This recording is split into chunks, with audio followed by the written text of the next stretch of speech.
Okay, so welcome all of you guys in today's class. Today we are going to continue with transfer pricing का third class.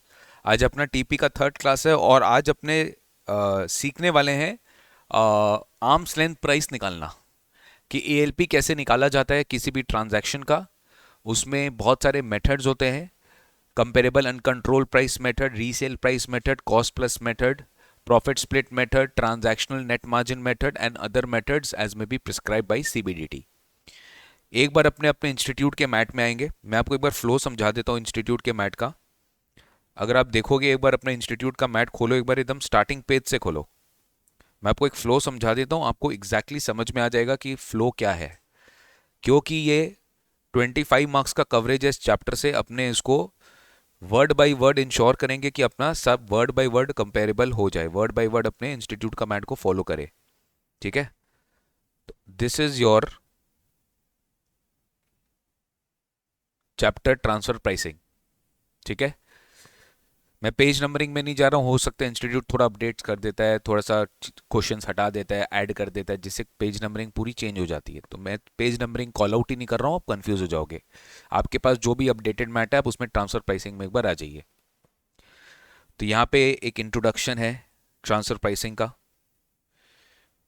ठीक है. एक बार आओ तो transfer pricing का एक इंट्रोडक्शन है. मैंने अभी तक आपको ये सब नहीं करा, ये इंस्टीट्यूट का मैट रेफर नहीं कराया था ना. अब मैं आपको रेफर करा रहा हूँ. एक बार आइए. पेज नंबर मैं नहीं बोल रहा हूँ, फर्स्ट जो पार्ट है इंट्रोडक्शन उसमें आइए. इंस्टीट्यूट के मैट में आइए, इंट्रोडक्शन वाले पार्ट में आइए. स्टार्ट करो टैक्स हेवन वाले पार्ट से. Tax haven. ठीक है. और एक हाइलाइटर ले लेना अपने हाथ में. टैक्स हेवन हाइलाइटर ले लेना अपने हाथ में. टैक्स हेवन का मतलब क्या हुआ? What do you mean by tax haven? Many physical sovereign territories and countries use tax and non-tax incentives to attract activities in the financial and other service sector. Tax seven in short अगर मैं समझाऊं, एक ऐसा country जहां tax लगता ही नहीं है या बहुत लो टैक्स लगता है, इसलिए बहुत सारे लोगों के लिए उसको टैक्स हेवन माना जाता है क्योंकि वहां पे टैक्स नहीं लगता. जैसे आप सुने होंगे दुबई में, यूरोपियन कंट्रीज में, कुछ कुछ कंट्रीज में टैक्स नहीं लगता. ठीक है. तो यहाँ पे इन प्लेसेस को हम टैक्स हेवन बोलते हैं. These territories and countries offer the foreign investor और an environment with a no और ओनली नॉमिनल टैक्सेशन. या तो नो टैक्सेशन होगा या तो नॉमिनल टैक्सेशन होगा, which is usually coupled with a reduction in regulatory or administrative constraints. मतलब यहाँ पे दो चीज होता है. पहला चीज क्या होता है? पहला चीज क्या होता है?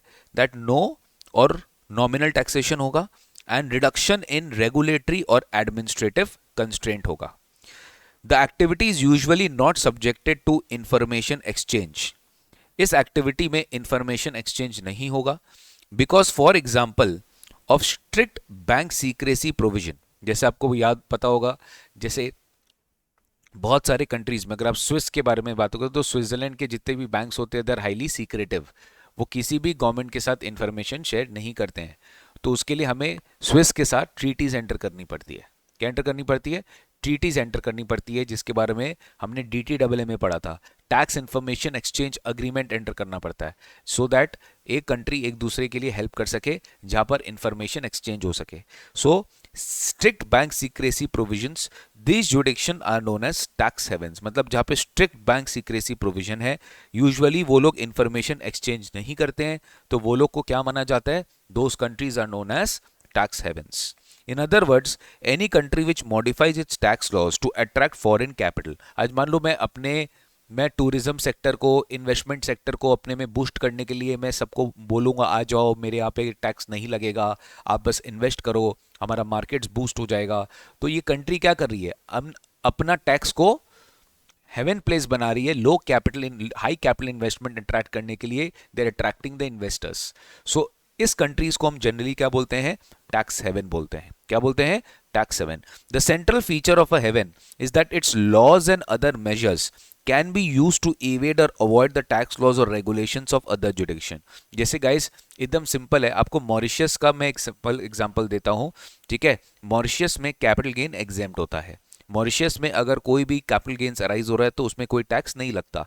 तो आज मान लो, आज इंडिया अगर चाहे तो मॉरिशस में कोई भी एक कंपनी के थ्रू कोई भी कैपिटल गेन अराइज करवा सकता है, क्योंकि इंडिया को पता है कि इंडो मॉरिशस ट्रीटी के हिसाब से मॉरिशन कंपनी मॉरिशस में अगर कैपिटल गेन अराइज होगा तो वो टैक्स मॉरिशस में लगेगा, बट कैपिटल गेन मॉरिशस में लगता ही नहीं है, इट इज टोटली एग्जेम्प्ट।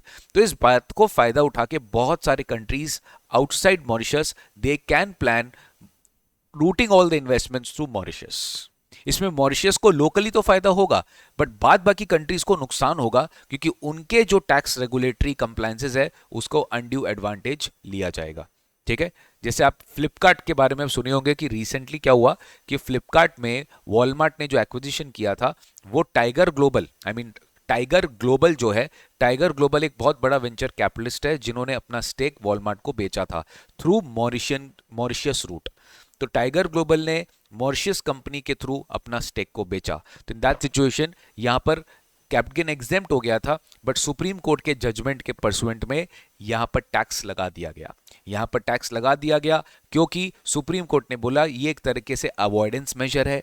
आप क्यों अननेसेसरली मॉरिशस में जाके अपना इन्वेस्टमेंट कंपनी खोलोगे, आप जानबूझ के एक लेयर ऐड किए सो दैट आपका मॉरिशस का जो एग्जेम्पशन है, मॉरिशस का जो टैक्स हेवन का प्लेस है, आप उसको यूज कर सके। तो this was not at allowed in the current situation. तो ये है टैक्स हेवन का मतलब। एक टैक्स हेवन एक कंट्री होता है, एक स्टेट होता है और टेरिटरी होता है where income tax are levied at a low rate और no tax is levied at all. इस पे एमसीक्यू भी आया हुआ है, टैक्स हेवन पे एक एमसीक्यू भी आया हुआ है। अब तुम्हारे इंस्टीट्यूट के मैट में है, ठीक है, तो तुमको एक बार पढ़ के जाना पड़ेगा कि हाँ टैक्स हेवन क्या होता है, क्योंकि either no tax is levied or less tax is levied, ठीक है। individuals and corporate entities can have it attractive to establish shell subsidiaries, जो मैंने अभी आपको बोला कि जानबूझ के वो लोग एक सब्सिडरी कंपनी खोल लेंगे, ऑपरेटिंग कंपनी नहीं है, और वो सब्सिडरी कंपनी जैसे बहुत सिंपल है। आज मान लो कोई भी इंडियन कंपनी है, ठीक है, उसको होल्ड करने वाला एक मॉरिशियस कंपनी है। मॉरिशियस कंपनी अल्टीमेटली ये जो स्टेक मॉरिशस कंपनी इसमें स्टेक एक्वायर करके रखा है, तो ये स्टेक अब किसको बेचा जा सकता है, किसी को भी बेचा जा सकता है। अब बोला जाएगा नहीं ये तो मॉरिशस कंपनी ने बेचा है, मॉरिशस कंपनी है तो मॉरिशस में कैपिटल गेन अराइज नहीं होगा, नहीं अराइज होगा, ठीक है, क्योंकि अल्टीमेटली आपको एक सेक्शन 9 बोल के सेक्शन पढ़ाया गया था इनकम टैक्स एक्ट में, income deem to accrue rise in India, कि अगर मान लो ये मॉरिशस कंपनी का इन्वेस्टमेंट एक इंडियन कंपनी से आ रहा है जिसका असेट्स इंडिया में ही सिचुएटेड है, जो ऑपरेटिंग कंपनी इंडिया में ही सिचुएटेड है, इसका इन्वेस्टमेंट का वैल्यू इंडियन कंपनी की वजह से ही तो आ रहा है, तो ये अल्टीमेटली मान लिया जाएगा कि ये बिजनेस कनेक्शन इंडिया में। यही एग्जैक्टली वोडाफोन का केस था। ये एग्जैक्टली किसका था, वोडाफोन का केस था, जो 2012 में बहुत बड़ा एक केस बना था जिसके ऊपर सुप्रीम कोर्ट ने वोडाफोन के फेवर में दे दिया था। तो गवर्नमेंट ने रेट्रोस्पेक्टिवली लॉ में चेंजेस किया विद इफेक्ट फ्रॉम 1 अप्रैल 1961, जब से इनकम टैक्स एक्ट आया तब से चेंजेस कर दिया लॉ में, जिसकी वजह से सुप्रीम कोर्ट का जजमेंट नल एंड वॉइड हो गया सर। रेट्रोस्पेक्टिव अमेंडमेंट्स एक बहुत पावरफुल अमेंडमेंट होती है, जिसके बाद इंटरनेशनल कोर्ट ऑफ जस्टिस में वोडाफोन गया, आर्बिट्रेशन हुई और फिर एक सेटलमेंट हुआ और उसमें केस फिनिश हुआ सर, ठीक है। तो this is how it happens कि आज मान लो मेरे को पता है कि एक पर्टिकुलर कंट्री में ना ये टैक्स बेनिफिट मिलता है, ठीक है, तो मैं चाहूंगा कि मैं उसको यूज करूं अपना प्लानिंग करके। यहीं पे आ जाएगा गार, जनरल एंटी अवॉइडेंस रूल। क्या आएगा, गार इनकम टैक्स एक्ट में एक प्रोविजन इंसर्ट कर दिया गया कि देखो अगर हमें ऐसा लगता है कि तुमने जानबूझ के टैक्स इवेट करने के लिए कोई ट्रांजैक्शन को इस तरीके से रूट आउट किया है तो हम बेवकूफ नहीं है, हम गार लगा देंगे। क्या लगा देंगे, गार। और गार का जो इन्होंने अमाउंट फिक्स किया था वो फिक्स किया 3 करोड़ से ऊपर, छोटा मोटा नहीं। अगर आपका टैक्स बेनिफिट 3 करोड़ से ऊपर है, बड़ी बेनिफिट है भाई। अगर आपका टैक्स बेनिफिट एक लमसम अमाउंट से ऊपर है तो फिर आपके ऊपर गार लगेगा। और गार मतलब क्या, जो भी तुमने ट्रांजैक्शन किया वो बेकार है, यूजलेस है, उस ट्रांजैक्शन को देखा जाएगा कि तुमने जानबूझ के इंटेंशनली टैक्स को डिफ्रॉड करने के लिए, रेवेन्यू को डिफ्रॉड करने के लिए आपने वो ट्रांजैक्शन किया है, वो गार में आपको डिस्कस कराया जाएगा, ठीक है। तो टैक्स 7 एक ऐसा प्लानिंग है जिसके वजह से आपका गार भी इन्वोक हो सकता है। ठीक है। तो individual corporate entities can find it attractive to establish shell subsidiaries और more move themselves to areas where there is no tax. आज काफी कंपनीज क्या कर रहे हैं, दुबई शिफ्ट हो रहे हैं, दुबई में अपना बेस बना रहे हैं, क्योंकि दुबई में कोई कॉर्पोरेट, अभी वैट आया, दुबई वैट आया, कोई टैक्स नहीं है, इंडिविजुअल्स पे कोई टैक्स नहीं है, तो नॉमिनल कॉर्पोरेट टैक्स रेट है। तो आज काफी लोग क्या कर रहे हैं, दुबई में अपना बेस शिफ्ट कर रहे हैं, दुबई के थ्रू अपना इन्वेस्टमेंट्स कर रहे हैं, दुबई में अपना इनकम को अक्रू करवा रहे हैं, नहीं चाह रहे कि इनकम में उनका इंडिया में अक्रू हो क्योंकि वहां पे ज्यादा टैक्स लग रहा है। तो Dubai can be considered to be a tax haven, ठीक है, बिकॉज वहां पे लो रेट लगता है, नील रेट लगता है। This creates a situation of tax competition amongst the government. अब गवर्नमेंट्स के बीच में टैक्स कंपटीशन होता है कि इंडिया में कम है, इंडिया में ज्यादा है, बाद बाकी कंट्रीज में कम है। थ्रू टैक्स सेवन कंट्रीज में नॉट ऑलवेज बी प्रॉफिटेबल। जरूरी नहीं है कि टैक्स सेवन कंट्रीज में, हो सकता है उसका खर्चा है, ईज ऑफ डूइंग बिजनेस कम है, कॉस्ट ज़्यादा है। अब ऑब्वियसली अपने ये तो सोचते हैं कि दुबई में बिजनेस कर लेते हैं, बट दुबई का खर्चा भी ज़्यादा है, दुबई का इंक्रीज कॉस्ट ऑफ लिविंग भी है, तो ज़रूरी नहीं है कि वो आपको हमेशा प्रॉफिट ही देगा। Tax is not only a cost, there are very cost other cost which needs to be associated. आज इंडिया में रह के तुम एक बिजनेस को जिस कॉस्ट में चला सकता है, ज़रूरी नहीं है कि इंडिया के बाहर तुम उसी बिजनेस को सेम कॉस्ट में चला पाएगा, ठीक है। Some tax havens have become failure like Beirut, Tangier, Liberia. ये कुछ टैक्स हेवन जरूर है, बट ये फेल्ड टैक्स हेवंस है, क्योंकि यहाँ पर ये सारे कंट्रीज में ईज ऑफ डूइंग बिजनेस नहीं है, कॉस्ट बहुत हाई होता है। Different jurisdictions tend to be havens for different types of taxes, and that is why there are few government ने, जो आई मीन इंस्टीट्यूट ने यहाँ पे एग्जाम्पल दिए, जैसे कि यूएस में डेलावेयर, नेवाडा एंड व्योमिंग, ठीक है, ये 3 कंट्रीज है जिसका ईज ऑफ डूइंग बिजनेस भी टॉप क्लास है, और जहां पे टैक्स का जो है प्रॉफिटेबिलिटी भी सबसे ज्यादा है, टैक्स 7 कंट्रीज माना जाता है। यूरोप में बोलते हैं हम लोग एंडोरा, कैनारी, नेदरलैंड, सिप्रस, ये सब लर्न कर लेना, एमसीक्यू में एग्जाम में ये लोग पूछ सकता है, ठीक है। एशिया में सबसे बड़ा है टैक्स सेवन है बेटा मॉरिशस, सिंगापुर एंड दुबई, ये बहुत फेमस है। ये तीनों कंट्रीज जो है ये टूरिज्म डेस्टिनेशंस होते हैं, और ये इन्वेस्ट करवाने के लिए अपना टैक्स जो है कम रखते हैं। सिंगापुर, मॉरिशस, दुबई, ये सब में रिसेंटली अभी जीएसटी इंट्रोड्यूस हुआ है, तो जो जीएसटी का टैक्सेस है इनका यही से क्या होता है, सारा फंडिंग आ जाता है, इसमें इनकम टैक्स रेट नहीं है। अफ्रीका में जैसे केप टाउन है, नाइरोबी है, ये सारे कंट्रीज है जो different different jurisdiction of tax havens है, ठीक है। तो 4 key factors are used to determine whether jurisdiction is a tax haven. बस इतना बेसिक समझ लो कि टैक्स हेवन है कि नहीं है, ये कैसे पता चलेगा सर, एक पर्टिकुलर एरिया टैक्स हेवन है कि नहीं है, ये कैसे पता चलेगा सर। ये आप हमको क्यों करा रहे हैं, एमसीक्यूज के लिए करवा रहे हैं, ठीक है, क्योंकि इंस्टीट्यूट का एकदम है कि ये लोग डायरेक्ट एमसीक्यू एग्जामिनेशन का जो आपका मटेरियल है वहीं से पूछता है। तो ये अननेसेसरली मैंने अपने मैट में नहीं दिया, मैंने सोचा कि एक बार आपको इंस्टीट्यूट का मैट का भी दर्शन करा दूंगा, और एक बार आप इंस्टीट्यूट के मैट को भी देख लेंगे, ठीक है। इसमें कोई टेक्निकल पॉइंट्स नहीं है, it's good to know points, ठीक है। अब देखो कैसे पता चलेगा कि कोई कंट्री टैक्स हेवन है कि नहीं है। First of all, impose no और ओनली नॉमिनल टैक्सेस, मतलब या तो उस कंट्री में कोई टैक्स नहीं लगता, या तो लगता है तो खाली नॉमिनल टैक्स लगता है, ठीक है। तो टैक्स हेवंस इम्पोज निल और only nominal taxes and offer themselves और are perceived to offer themselves as a place to be used by non residents to escape high taxes. मतलब उनका यही एक पहचान हो जाता है कि फॉरेन के लोग उस कंट्री में आके उस जुडिक्शन को यूज करते हैं टैक्स बचाने के लिए।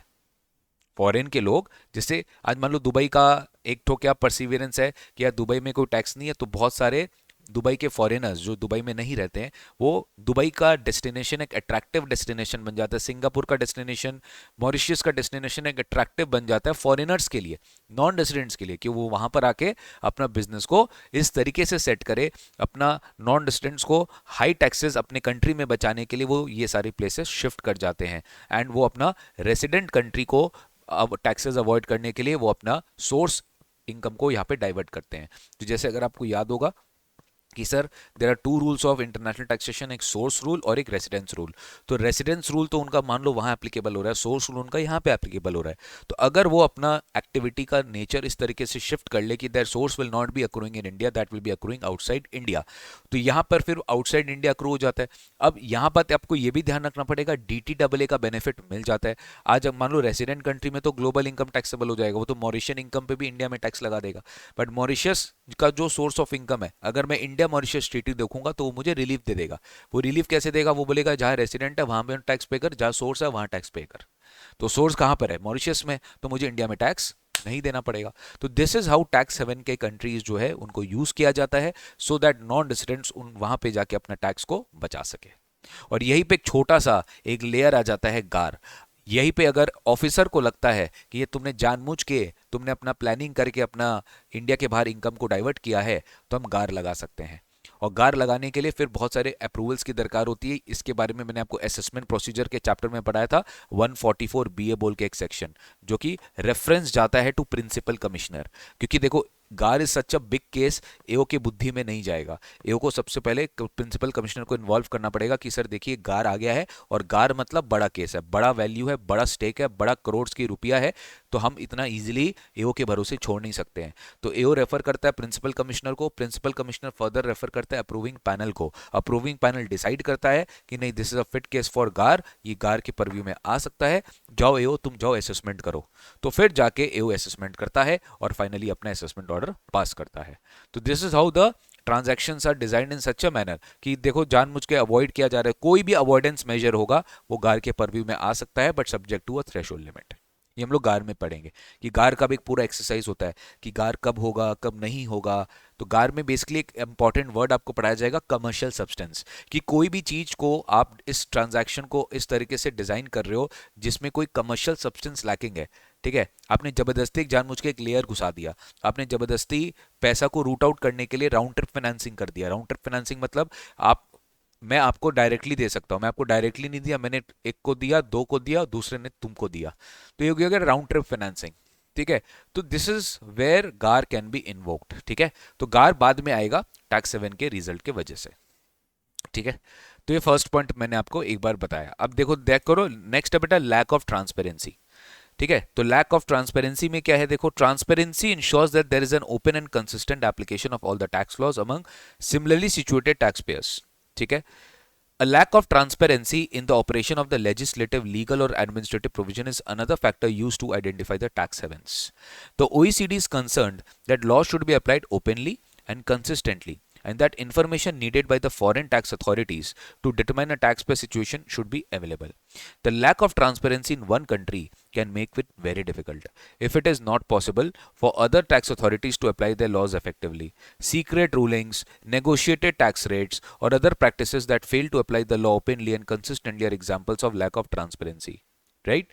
तो बेसिकली कोई भी पर्टिकुलर लॉ में मान लो अगर ट्रांसपेरेंसी नहीं है, ठीक है, वो उसको यूनिफॉर्मली फॉलो नहीं किया जा रहा है, जिसके वजह से अदर कंट्रीज के टैक्स लॉज को भी फॉलो नहीं कर पा रहा है कोई भी जन, तो इन दैट सिचुएशन ये भी एक तरह का टैक्स हेवन माना जा सकता है। जैसे इंडिया में है ना कि नहीं भैया सबके लिए यही फॉलो होगा, किसके लिए कोई अदर नहीं है। It is very strict, it is very strict कि आज इनकम टैक्स एक्ट है, इस तरीके से आ रहा है तो सबको इसी तरीके से देना पड़ेगा। तो यहाँ पे एक ट्रांसपेरेंसी है, बट टैक्स हेवन एक ऐसा प्लेसेस होता है जहाँ पे ट्रांसपेरेंसी नहीं होता है, वहाँ पे अपना मन मुताबिक आप काम करा सकते हो, एनफोर्स कर सकते हो, वहाँ पे कोई देखने वाला नहीं है, कोई मतलब एक होता है ना एनफोर्सिबिलिटी नहीं है प्रोविजंस की, तो वहाँ भी एक तरह का ये फैक्टर हो सकता है फॉर क्या बोलते हैं टैक्स हेवंस के लिए।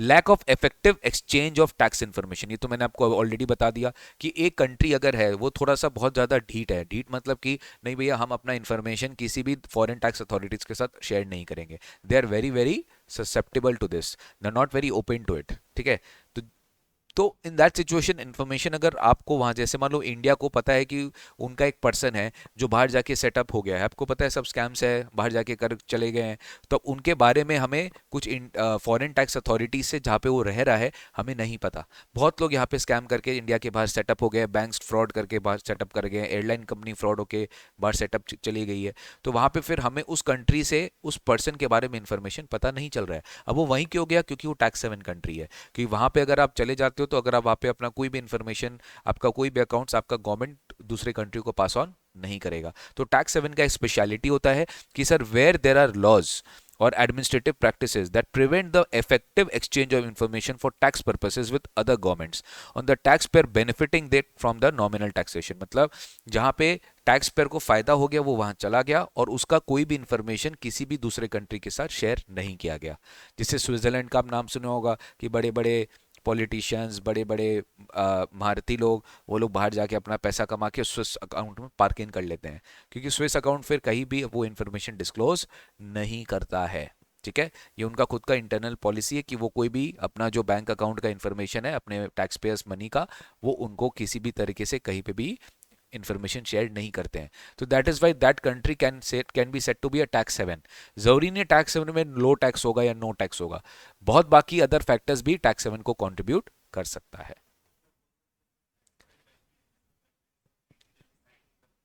टीटी साइन करता है, ऐसा नहीं बोल सकते कि टैक्स हेवन कंट्री दूसरा कंट्री के साथ टीटी साइन नहीं करता, टीटी साइन करता है, बट इंफॉर्मेशन एक्सचेंज करने का थोड़ा सा रिलक्टेंस रहता है, जिसको हम बोलते हैं TIA, tax information exchange agreement.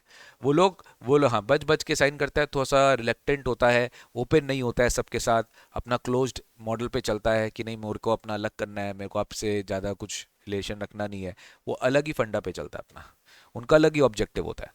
Tax सेवन टिपिकली हैव लॉस, मतलब वो थोड़ा सा कंज्यूमर सेंट्रिक होता है, वो थोड़ा पीपल ओरिएंटेड होता है, वो इकोनॉमी के बारे में कम सोच के वो पीपल सेंट्रिक सोचता है कि नहीं मेरे को इन्वेस्टमेंट बूस्ट करना है, ज़्यादा से ज़्यादा लोगों को यहाँ पे अट्रैक्ट करना है।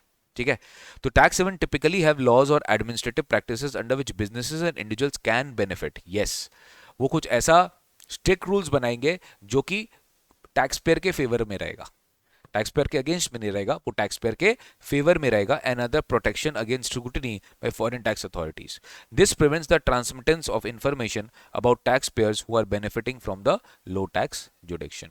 No requirement for a substantive local presence of the entity. तुम अगर ध्यान दिया होगा बहुत सारे जगह पर ने ना लोकल लोग का बहुत इंपॉर्टेंस होता है। अगर आपको इस कंट्री में कंपनी खोलना है तो आपको उस कंपनी का एक डायरेक्टर को अपॉइंट करना पड़ेगा, एक कंपनी में एक लोकल रेसिडेंट का डायरेक्टर होना चाहिए। जैसे अफ्रीका में बहुत सारे कंट्रीज होते हैं जहाँ पर ये रूल है कि अगर तुम अफ्रीका में, वेस्ट अफ्रीका में, ये सब जगह पे अगर तुम कंपनी खोल रहे हो तो तुमको वहाँ का किसी एक पर्सन को, रेसिडेंट को अपनी कंपनी का डायरेक्टर बनाना पड़ेगा। बट टैक्स सेवन में ऐसा रिलक्टेंस नहीं है, ठीक है, कि आपको करना ही पड़ेगा, लोकल की कोई रिक्वायरमेंट वहाँ पे नहीं है, क्योंकि उनकी पॉपुलेशन, जनसंख्या बहुत कम होती है। आज तुम देखो ऑस्ट्रेलिया में, ठीक है, ऑस्ट्रेलिया है, तुम्हारा नीदरलैंड्स है, ये इतने बड़े, ये सब कंट्रीज कितने पॉपुलर कंट्रीज है, बट इंडिया के कंपैरिजन में इनका कोई पॉपुलेशन ही नहीं है। ठीक है, हाँ पॉपुलेशन ही नहीं है, तो that is all what matters. ठीक है, तो absence of requirement that the activity be substantial is important because it suggest that the jurisdiction may be attempting to attract investment and transaction that are purely tax driven. It may also indicate that a country does not provide a legal or commercial environment or any other economic advantages that would attract substantive business activities in the absence of tax administrative help। एक बार बस ये जो है guys एक बार go through कर लेना, बहुत ज़्यादा रेलिवेंट नहीं है। Am I clear on this? बोलो भाई। The methods followed in doing business through tax havens broadly are as follows। ठीक है, एक बार इसको गो थ्रू कर लेना, देखो एक बार। Counteracting harmful tax practices, देखो ये एग्जाम में आ सकता है। Counteracting harmful tax practices. OECD has issued a report on harmful tax competition and has made 19 specific recommendations. Some of them are given below. OECD ने कुछ recommendations दिया है कि ये सारे practices बिल्कुल भी harmful होते हैं। इन्होंने harmful tax competition के ऊपर एक रिपोर्ट इशू किया और इन्होंने इसका रिकमेंडेशन दिया कि आपको ये चीज करना चाहिए टू अवॉइड दिस। पहला, अडॉप्ट कंट्रोल्ड फॉरेन कॉर्पोरेशंस और equivalent rules. Consider foreign information reporting rules. Third, enter into tax information exchange agreement. Fourth, application of provision of withholding tax मतलब TDS while making payments to offshore recipients। Fifth, curbing treaty shopping nations हो गया जैसे Mauritius, ये treaty shopping nation के purview में आ सकता है, जहां पर बहुत टैक्स का फायदा मिलता है तो लोग मॉरिशस के थ्रू अपना इन्वेस्टमेंट्स रूट आउट करते हैं। इसको अपने ट्रीटी शॉपिंग मतलब वहां जाके तुम शॉपिंग करने जा रहा है इसमें और कुछ नहीं, तुम खाली लोकल शेल कंपनी खोल रहा है। Of existing treaties with tax haven. Mutual assistance of tax authorities in the recovery of cross border tax claims. जैसे मान लो इंडियन गवर्नमेंट को पता है कि हमारा एक बहुत बड़ा इवेजन हुआ है और वो पर्सन इंडिया के बाहर जाके छुप गया है, तो वहाँ का लोग, वहाँ का कंट्री, फॉरेन कंट्री जहाँ पे भी वो छुपा है, उनको एक्सट्रैक्शन के लिए हेल्प करना चाहिए। तो ये एक इंपॉर्टेंट रिकमेंडेशन है जो ओईसीडी ने सजेस्ट किया कि भैया अगर आप इस टैक्स कंपटीशन से बचना चाहते हो तो ये सारा रिकमेंडेशंस आपको फॉलो करना पड़ेगा। More international cooperation by establishing forum to avoid harmful tax practices, यानी इंटरनेशनली कंट्री को एक दूसरे को हेल्प करना पड़ेगा कि वो लोग अपने अपने लॉस को बाईपास करके हार्मफुल टैक्स प्रैक्टिसेस को अवॉइड कर सके। Other measures: adopt foreign investment fund or equivalent rules. Considering the restrictions on participation exemption and other systems of exempting foreign income in the context of harmful tax competition. Formulation and adoption of TP rules, जो हम already करके रखे हैं. Providing access to banking information for tax purposes. India में किया जा चुका है कि मान लो अगर आपको हमारे banking information for the tax practices जाने तो कोई भी फॉरेन कंट्री के साथ हम ये कर सकते हैं. Considering coordinated enforcement regimes like joint audits, मतलब दो कंट्री मिलके आपको ऑडिट कर रहा है, या coordinated training programme. Guidelines to develop and actively promote principles of good tax administration. मतलब गाइस ये पूरा थियरी है, आपको एग्जाम में थियरी में आ सकता है कि मेंशन और give any few recommendations of OECD to counteract the harmful tax practices. अगर पेपर को टफ करना होगा, पेपर को ट्रेंड के अगेंस्ट में करना होगा, तो ये लोग यही सब चीज पूछेगा और फिर आप बोलेंगे कि फाइनल डीटी का पेपर टफ आया. ठीक है, जो मैं आपको नहीं बोलने वाला हूं इस बार. मैं आपको बोलने वाला हूं कि भाई सब कुछ कराया में से है क्योंकि तुम इंस्टीट्यूट का मैट को ब्लाइंडली फॉलो किया है. तो इंस्टीट्यूट के मैट में से इसमें से कोई भी आपको 5 to 6 पॉइंट्स जो भी इजी लगे वो आप याद करके चले जाना. आपको लर्न करना पड़ेगा और अपने पास कोई ऑप्शन नहीं है. ठीक है, बोलो क्लियर है. फिर यहां से मैंने आपको ऑलरेडी स्टार्ट कर दिया था सेक्शन नंबर 92. ये हम लोग ऑलरेडी पढ़ चुके हैं. एग्जैक्टली आपके मटेरियल में यही दिया हुआ है. Combination of income from international transaction rigidity having regards to arms length price. ये सेक्शन 92 पूरा हो चुका है. अरे बोलो भाई, पक्की बात. 92F का डेफिनेशन एक आर्म्स लेंथ प्राइस है. क्या है? Arms length price. ये आर्म्स लेंथ प्राइस का डेफिनेशन 92F में दिया हुआ है. आर्म्स लेंथ प्राइस मतलब क्या? A price which is applied और propose to be applied in a transaction. ALP मतलब क्या? जो एक ट्रांजैक्शन में आप अप्लाई करने वाले हो, लेकिन वो किसके बीच में अप्लाई होगा? दो एसोसिएट एंटरप्राइज के बीच में, between persons other than associate enterprise. मतलब that is unrelated person, resident, non resident. मतलब एएलपी जब एप्लीकेबल होगा, एएलपी तो वैसा होगा ना, आई मीन दो एसोसिएट होता है तब जब टीपी लगता है, लेकिन उस प्राइस को आप किसमें, उस प्राइस को आप लाते कहां से हो? जो अनरिलेटेड पार्टी के बीच में ट्रांजैक्शन हो रहा है वहीं से लाते हो. वहीं से तो लाते हो कि वो फेयर वैल्यू है. वो क्या है? तो मतलब जो प्राइस एक दो पर्सन के बीच में हो रहा है, दोनों क्या है? एसोसिएटेड नहीं है, दोनों क्या है? अनरिलेटेड एक दूसरे से. तो उसी वैल्यू को हम क्या बोलते हैं? आर्म्स लेंथ प्राइस बोलते हैं. उसी वैल्यू को हम क्या बोलते हैं? फेयर वैल्यू बोलते हैं. वो भी कौन से कंडीशंस में? अनकंट्रोल्ड कंडीशन में. कौन से कंडीशन में? अनकंट्रोल्ड, मतलब प्राइस इज नॉट इन्फ्लुएंस्ड. ये क्या लिखा है? Price is not influenced. आपकी प्राइस जो है वो इन्फ्लुएंस नहीं होनी चाहिए. ये अनकंट्रोल्ड कंडीशन में, और वो भी अदर देन एसोसिएट एंटरप्राइज. दो non associate enterprise, I repeat, दो नॉन एसोसिएट एंटरप्राइज आपस में क्या कर रहे हैं? ट्रांजैक्शन कर रहे हैं. तो उसको हम क्या बोलते हैं? Arms length price. हम क्या बोलते हैं? Arms length price.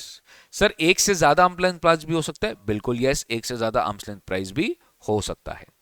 अब देखो, यही चीज जो है जो आज आपको समझ में आएगा.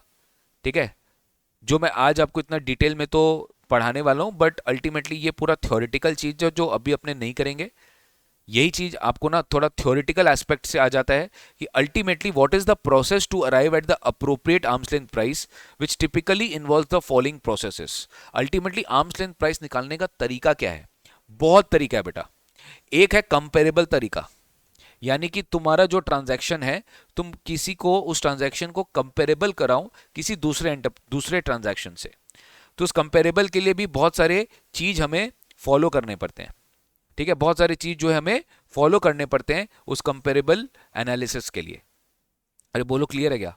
तो कंपेरेबल एनालिसिस के लिए हमें बहुत सारा चीज फॉलो करना पड़ता है. फिर हमें ट्रांजैक्शन को एनालाइज करना होता है कि हमारा जो ट्रांजैक्शन है वो एनालिसिस उसका प्रॉपर करना पड़ता है कि उसका एनालिसिस क्या है. सेपरेट एंड कंबाइंड ट्रांजैक्शंस की इवैल्यूएशन करनी पड़ती है. Will talk about this. फिर हमें एक आर्म्स लेंथ का रेंज अप्लाई करना पड़ता है. ये भी हम बात करेंगे कि इसका एक रेंज होता है. क्या होता है? रेंज. इसके बारे में भी हम बात करेंगे. ठीक है, फिर हम मल्टीपल ईयर का डेटा यूज करते हैं. खाली एक साल का डेटा के साथ कंपेयर नहीं करते हैं, हम मल्टीपल ईयर का डेटा यूज करते हैं. कुछ कुछ केसेस में जब लॉसेस होता है तो लॉसेस की क्या डिस्कशन होती है. इंटेंशनल सेट ऑफ्स भी किया जाता है. ठीक है, कस्टम वैल्यूएशन, ये एग्जाम में आया हुआ है बेटा, यही सबसे एग्जाम में आया हुआ है. कस्टम वैल्यूएशन एमसीक्यू आया हुआ है कि कस्टम्स के कुछ वैल्यूएशन फिगर्स भी हम यहां पर जो है अडॉप्ट करते हैं. बोलो क्लियर हो रहा है मैं क्या बोलना चाह रहा हूं. और लास्ट में ट्रांसफर प्राइसिंग मेथड्स. लास्ट में क्या अप्लाई होता है? Transfer pricing methods. तो अल्टीमेटली ये सारा फंडामेंटल चीज है जो आपको यूज करना पड़ता है आर्म्स लेंथ प्राइस निकालने के लिए। मैं भी ज्यादा डिटेल में नहीं जाने वाला हूं, ठीक है, इसको डिटेल में हम लोग आगे डिस्कस करेंगे। एक बार मेरे को आज आपका स्टार्ट कराने दीजिए मेथड्स कि एएलपी कैसे निकाला जाता है। प्रैक्टिकल पर्सपेक्टिव से जो 7 मार्क्स का क्वेश्चन आपके एग्जाम में आएगा वो अपने सबसे पहले कवर करेंगे। ये जो भी मैंने अभी आपको बताया ये सब एमसीक्यू के लिए आ सकता है। क्या आ सकता है? मल्टीपल चॉइस क्वेश्चन के लिए, इंस्टीट्यूट पेपर को थोड़ा डिफिकल्ट बनाने के लिए out of the box MCQ पूछता है। अभी तक स्टूडेंट का दिमाग में ये चलता है कि हम जो पढ़ के गए ना हमको बस उसी से एमसीक्यू टेस्ट किया जाएगा। गलत। आपको जिस पार्ट में थ्योरेटिकल एस्पेक्ट है, जो आपको इंस्टीट्यूट का ऐसा मटेरियल का पार्ट है जो आप जनरली नहीं पढ़ के जाते हो या फिर आपको नहीं पढ़ाया जाता है, वही से एमसीक्यू आता है। और वो चीज हम लोग क्लासेस में कर रहे हैं सो दैट आपका कंप्लीट कवरेज हो। थोड़ा बहुत हो सकता है कि कभी कभी आपको लर्न करना पड़े, थोड़ा बहुत आपको ऐसा लग सकता है बिना समझे आपको पढ़ना पड़े, क्योंकि देखो हर चीज अगर समझने लग जाएंगे तो फिर क्या आपको याद रखना डिफिकल्ट हो जाएगा। तो कुछ चीज मैं आपको बस ऐसे ही बता दूंगा कि देखो बेटा ये पढ़ के चले जाओ, एग्जाम में ये आ सकता है। तो फॉर स्कोरिंग ऑफ मार्क्स आपको करना पड़ेगा, क्योंकि अगर मैं उसको पढ़ाने जाऊंगा तो मुझे और भी बहुत सारी चीजें खोलनी पड़ेगी जो मैं इस लेवल पे नहीं खोलना चाहता, क्योंकि ट्रांसफर प्राइसिंग बहुत बड़ा समुद्र है, बहुत ज़्यादा बड़ा समुद्र है। उसको अगर अभी एक एक करके ऐसे खोलने लगेंगे तो फिर आपका ये क्लासेस कभी कंप्लीट ही नहीं होगा। मेरे को किस लेवल तक एक डिस्कशन को रोकना पड़ेगा, वरना रियल प्रैक्टिकल लाइफ में बहुत चीज़ होता है जो कि आपके इंस्टीट्यूट के मैट में भी लिखा गया है, जो कि अपने को एग्जाम पॉइंट ऑफ व्यू से बिल्कुल भी रेलिवेंट नहीं है। एंटरप्राइज का डेफिनेशन एक है जो मैंने आपको एक बार करा दिया था कि एंटरप्राइज क्या होता है, ठीक है। व्हाट डू मीन, जैसे आर्म्स लेंथ प्राइस निकाला जाता है किसका, एसोसिएट एंटरप्राइजेस के बीच में अगर ट्रांजैक्शन हो रहा है तो टीपी निकलेगा उसका। तो what do mean by enterprise, enterprise वो होता है जो कंपनी बिजनेस कर रही है, जो पर्सन बिजनेस कर रहा है वही होता है। नेक्स्ट अपने 92B पढ़ लिए थे, इंटरनेशनल ट्रांजैक्शन पूरा, फिर डीम्ड इंटरनेशनल ट्रांजैक्शन पढ़ लिए थे 92B, फिर 92B एसडीटी पूरा पढ़ लिए थे, याद होगा आपको सुल्तान का एग्जांपल भी था। डीम्ड एसोसिएट एंटरप्राइज भी पढ़ लिए थे। 92A सबसेक्शन 2 कब कब डीम्ड एसोसिएट एंटरप्राइज होगा, ये पूरा होल्डिंग स्ट्रक्चर सब कुछ आपको पढ़ा दिया गया था। फिर मैंने आपको एएलपी का डिटर्मिनेशन भी पढ़ाया था 92C कि कितने मेथड्स होते हैं, ट्रांजैक्शन मेथड, प्रॉफिट मेथड, याद आ रहा है। मोर देन वन एएलपी है तो मोस्ट अप्रोप्रिएट मेथड होगा। आर्म्स एओ कैसे ऑफिसर जो है कैसे अपना जो है प्राइसिंग निकालेगा, वो भी अपने पढ़े थे। फिर अपने रेफरेंस टू टीपीओ पढ़े थे, अगर आपको याद होगा। ट्रांसफर प्राइसिंग ऑफिसर को 92CA में केस रेफर किया जाता है, याद है? तो ट्रांसफर प्राइसिंग ऑफिसर को केस रेफर किया जाता है। ये मैट में बहुत सारा चीज अपडेटेड नहीं है जो मैंने आपको अपडेटेड पढ़ाया। इसमें फाइनेंस एक्ट 2025 का अमेंडमेंट्स इन्होंने अभी तक डाला नहीं है, ठीक है, बट मैंने आपको पढ़ा दिया है। मैंने आपको पढ़ा दिया वो फाइनेंस एक्ट 2025 के अमेंडमेंट्स मैंने डाल दिए, याद करो। Declaration, next 2 consecutive previous years का transfer pricing will be same, that declaration can be submitted and order will be passed by the TPO, और द टीपीओ पास कर सकता है। तो वो रेफरेंस टू टीपीओ में एक नया अमेंडमेंट आया 92CA में, ठीक है। अभी इसको हम लोग कवर नहीं करेंगे, यह एपीएस। एपीएस हम लोग बाद में कवर करेंगे 92CC, ठीक है। एपीएस अपने बाद में कवर करेंगे 92CC, ठीक है। एपीएस का एक बहुत बड़ा डिस्कशन है, एपीए का बहुत सारा रूल्स है। यहां से भी इंस्टीट्यूट इस बार एग्जाम में क्वेश्चन पूछा था रूल्स में से फ्रॉम एमसीक्यू। तो we will do everything, we will not leave anything, अपने सब कुछ करेंगे, बट अपने को पता है क्या स्मार्टनेस के साथ करना, वो अपने करेंगे। तो एपीएस मैं भी आपको नहीं करा रहा हूँ।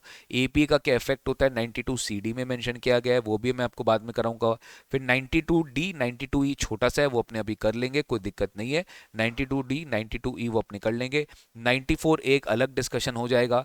और अगेन 92CB याद करो, मैंने आपको लास्ट क्लास में सेफ हार्बर रूल्स के बारे में एक छोटा सा उदाहरण दिया था कि गवर्नमेंट ने रूल्स नोटिफाई किए जहां पर आप सेफ हार्बर ले सकते हो। सेफ हार्बर मतलब no litigation will be, no questions asked, whatever transfer pricing government has given the margins, just follow that, you will be exempted for TP. यानी आप अगर सेफ हार्बर में रहना चाहते हो तो आप ले सकते हो, where the income, where the safe harbour means दो circumstances where the income tax authorities will accept the transfer pricing which will be declared by the SSC. तो उन्होंने इस बार डिटेल में सेफ हार्बर रूल्स जो है वो नोटिफाई कर दिया है, जहाँ पे अलग अलग सेक्टर के लिए अलग अलग मार्जिन है depending on the value of the international transaction. तो इस बार आपके एग्जाम में सेफ हार्बर रूल्स रेलेवेंट हो सकता है, जो अपने इस चैप्टर के लास्ट में पढ़ेंगे, क्योंकि वो एक्सट्रीम थ्योरेटिकल पॉइंट है, उसमें अलग अलग मार्जिन है, वो सब अपने को बस एक बार पढ़ के जाना है, वो बस आपको लास्ट में पढ़ाया जाएगा सेफ हार्बर रूल्स। तो मैं अभी इसको लेकर नहीं चल रहा हूँ, ठीक है। फिर थिन कैपिटलाइजेशन रूल है, ये भी आपको पढ़ाया गया था कि एक बार में हम लोग पढ़ेंगे लास्ट में, ठीक है। अभी इसके ऊपर मैं नहीं जा रहा हूं। तो मेरे को बेसिकली अभी सेकेंडरी एडजस्टमेंट आ जाएगा, ये भी हम लोग अभी नहीं पढ़ेंगे, ठीक है। मैं अब सीधा आपके लिए यहां पर आ रहा हूं, ठीक है। Determination of arms length price under 92C। ठीक है, और इसी के लिए मैंने आप लोग को ये ट्रांसफर प्राइसिंग के बाद एक चैप्टर अब देखो आपके मॉड्यूल में, दैट इज एएलपी क्वेश्चंस। मैंने एएलपी क्वेश्चंस बोल के जो है एक अलग से आपको एक मैट आपके मैट में दिया है पार्ट, वही वाला जो पार्ट है ना वो यही से लिया गया है। ठीक है, आपके सीएमए इंस्टीट्यूट के मैट से ही लिया गया है कि जो एएलपी प्राइसिंग का यानी एएलपी के जितने भी क्वेश्चंस है, इंस्टीट्यूट ने बहुत अलग मतलब बहुत ही एब्सर्ड वे में उसको दिया है, मैंने उसको थोड़ा शॉर्ट करके कंसाइज करके क्लैरिटी डाल के आपको अलग से एक चैप्टर के फॉर्म में दे दिया। ठीक है, कि अल्टीमेटली हर एक मेथड के बारे में हम सीखेंगे कि हर एक मेथड क्या होता है, उस मेथड का एक पर्टिकुलर एग्जांपल लेंगे और फिर अपने आगे बढ़ेंगे सर। ठीक है, कैन आई स्टार्ट? ठीक है, तो अपने को ये इंस्टीट्यूट का मैट भी अपने सामने रखना है और अपने को जो टीपी प्रोविजन है, एक बार टीपी प्रोविजन से हम निकलेंगे और एएलपी क्वेश्चंस वाला जो हमारा पार्ट है उसमें हम आएंगे, ट्रांसफर प्राइसिंग एएलपी मेथड्स। ठीक है, सबसे पहला जो मेथड है वो है कप। सबसे पहला जो मेथड है वो है cup. Let's read rule number 10B। ये income tax rule number 10B में मेंशन्ड है। For the purpose of section 92C, अब अल्टीमेटली सब कुछ एएलपी का जो सेक्शन है 92C वहां से रेफर होगा। The ALP in relation to international transaction और SDT shall be determined by any of the following methods being the most appropriate method in the following manner. तो पहला मेथड हम लोग आज पढ़ने जा रहे हैं which is cup, comparable uncontrolled price method. अब इसमें क्या होता है, let's read. Comparable uncontrolled price method, the price charge और पेड फॉर प्रॉपर्टी ट्रांसफर्ड और सर्विसेज प्रोवाइडेड। प्रॉपर्टी मतलब गुड्स हो गया, जो भी प्राइस आपने चार्ज किया या जो भी प्राइस आपने पे किया फॉर द प्रॉपर्टी ट्रांसफर्ड और services provided in a comparable uncontrolled transaction और a number of such transaction is identified. पहले आपके कंपेरेबल्स को आइडेंटिफाई किया जाता है। कौन सा कंपेरेबल हो गया? फर्स्ट ऑफ ऑल वो एक अनकंट्रोल्ड ट्रांजैक्शन है, यानी कि वो एसोसिएट इंटरप्राइज के बीच में नहीं हो रहा है, वो दो नॉन एसोसिएट इंटरप्राइज के बीच में हो रहा है। और दूसरा वो एक कंपेरेबल ट्रांजैक्शन है। वो क्या है? एक कंपेरेबल ट्रांजैक्शन। अब कंपेरेबल ट्रांजैक्शन क्या होता है, विल डिस्कस। तो दो चीज होना चाहिए, एक तो वो अनकंट्रोल्ड ट्रांजैक्शन होना चाहिए, दूसरा वो कंपेरेबल ट्रांजैक्शन होना चाहिए। ठीक है, कंपेरेबल मतलब आपका जो ट्रांजैक्शन जो आपने किया ए के बीच में उसके साथ वो कंपेरेबल होना चाहिए, यानी सेम नेचर ऑफ ट्रांजैक्शन होना चाहिए। जैसे अगर आपने जीएसटी में याद होगा, आपने पढ़ा था इंटरमीडिएट में, आपको वैल्यूएशन के चैप्टर में पढ़ाया गया था similar value, identical value, somewhat like this. Comparable transaction का मीनिंग होता है। ठीक है, uncontrolled transactions means a transaction between enterprises other than associate enterprise whether the resident और द नॉन रेसिडेंट। तो uncontrolled transaction, I repeat, uncontrolled transaction एक transaction है between enterprises other than associate enterprise whether resident और non resident. मतलब वो transaction जो कि non associate enterprise के बीच में हो रहा है, चाहे वो रेसिडेंट के बीच में हो चाहे नॉन रेसिडेंट के बीच में हो। दूसरा, transaction includes number of closely linked transaction. ठीक है, उसमें क्लोजली लिंक्ड ट्रांजैक्शन है जो भी ट्रांजैक्शन आपने पकड़ा। ठीक है, अब देखो जैसे मैंने आपको लास्ट क्लास में बताया था, यहाँ पे ना फंक्शनल डिफरेंसेस को हमें लेना पड़ता है। जैसे एग्जांपल, मैंने आपके साथ जो ट्रांजैक्शन किया, एक नॉर्मल ट्रांजैक्शन में देखो बहुत कुछ होता है। मैंने आपको फ्रेट चार्ज किया कि नहीं किया, इंश्योरेंस किया कि नहीं किया, डोर टू डोर डिलीवरी क्या क्या, डिस्काउंट दिया क्या, क्रेडिट पेमेंट क्या है, उससे हमारा प्राइस इन्फ्लुएक्चुएट जो है वो कंसिडर होता है। यानी मान लो अगर मैं आपको क्रेडिट दे रहा हूं तो मैं आपसे प्राइस ज्यादा लूंगा, मैं आपको डिस्काउंट दे रहा हूं क्योंकि मैं आपको वॉल्यूम में बेच रहा हूं। ठीक है, मैं आपको आप में से वॉल्यूम में खरीद रहे तो मैं आपको डिस्काउंट दे रहा हूं। तो बहुत सारे ट्रेड प्रैक्टिसेस होता है जो हमारे प्राइस को इफेक्ट कर सकता है, और हो सकता है जो हमारा कंपेरेबल ट्रांजैक्शन है उसमें कुछ फंक्शनल एनालिसिस अलग है। तो हमें क्या करना पड़ता है, हमें उस फंक्शनल एनालिसिस को प्राइस में एडजस्ट करना पड़ता है। हमें क्या करना पड़ता है, क्या लिखा है, such price is adjusted for account of differences between the international transaction और the SDT and the comparable uncontrolled transaction. समझ में आया? तो हमारा जो एक्चुअल ट्रांजैक्शन है इंटरनेशनल और एसडीटी, हमें उसको डिफरेंसेस को एडजस्ट करना पड़ता है with our comparable uncontrolled transaction between the enterprises entering into the transaction which could materially affect the price in the open market, which could materially affect the price in the open market, जो ultimately आपके price को affect करेगा sir. ठीक है, अब देखो adjusted price जो आप अराइव करोगे that will be taken to be your ALP. समझ में आया? यानी तुम्हारा जो कंपेरेबल प्राइस है ना, तुम्हारा जो कप का प्राइस है, तुम्हें इसमें क्या करना पड़ेगा, तुम्हें इसमें एडजस्टमेंट्स करना पड़ेगा, और फिर अल्टीमेटली तुम क्या निकालोगे बेटा, एएलपी निकालोगे। समझ में आया? फिर तुम्हारा एएलपी निकलेगा। फॉर दैट प्रॉपर्टी ट्रांसफर और services provided for entire international transaction और एसडीटी। प्रॉपर्टी में सब कुछ आ जाता है, गुड्स आ गया, आर्टिकल्स आ गए, इंटेंजिबल प्रॉपर्टी आ गया, और सर्विसेज में फाइनेंशियल सर्विसेज भी आ गया। ठीक है। टिपिकली ट्रांजैक्शन, ये इंपॉर्टेंट है, टिपिकली कौन कौन से, देखो एग्जाम में ना इंस्टीट्यूट एज इट इज दे देगा आपको। क्यों मैं आपके लिए ये करा रहा हूं, क्योंकि भाई मुझे पता है कि मुझे आपको ट्रांसफर प्राइसिंग का चैंपियन बनाना है, और चैंपियन बनाने के लिए थोड़ा खटनी करना पड़ेगा, इंस्टीट्यूट का मैट को साइड बाय साइड एक बार रखना पड़ेगा मेरे को। ठीक है। तो typical transaction for which comparable price method is used, generally कौन से ट्रांजैक्शंस के लिए मेथड यूज होता है? पहला है ट्रांसफर ऑफ गुड्स। नॉर्मल आप गुड्स बेच रहे हो तो आप देखो कि कंपेरेबल और कौन सा इसी टाइम पे गुड्स कब बिका, यही गुड्स दो अनरिलेटेड पार्टी के बीच में कब बिका। Similarly providing services, similarly intangibles, intangibles मतलब royalty, non compete fees, patents, और लास्ट में इंटरेस्ट का पेमेंट्स। तो ये चार ट्रांजैक्शंस एक ऐसे होते हैं बेटा जो जनरली हम यूज करते हैं कब के लिए, कब मेथड हम इसके लिए यूज करते हैं। तो गुड्स बेचना, सर्विसेज देना, इंटेंजिबल्स और इंटरेस्ट, जनरली कब इसके लिए यूज होता है, क्योंकि बहुत इजीली हमें पता चल जाता है। मान लो हमने किसी को इंटरेस्ट दिया या इंटरेस्ट आपसे लिया, तो हमें पता चल जाएगा कि मार्केट में इसी टाइम पे इसी पर्टिकुलर ट्रांजैक्शंस के ऊपर क्या रेट ऑफ इंटरेस्ट चल रहा है, या गुड्स का क्या रेट चल रहा है, सर्विसेज का क्या रेट चल रहा है, आईपी प्रोवाइड करने का क्या रेट चल रहा है। तो दिस इज इजीली कंपेरेबल, इसका कंपेरेबल निकालना इजी होता है जनरली।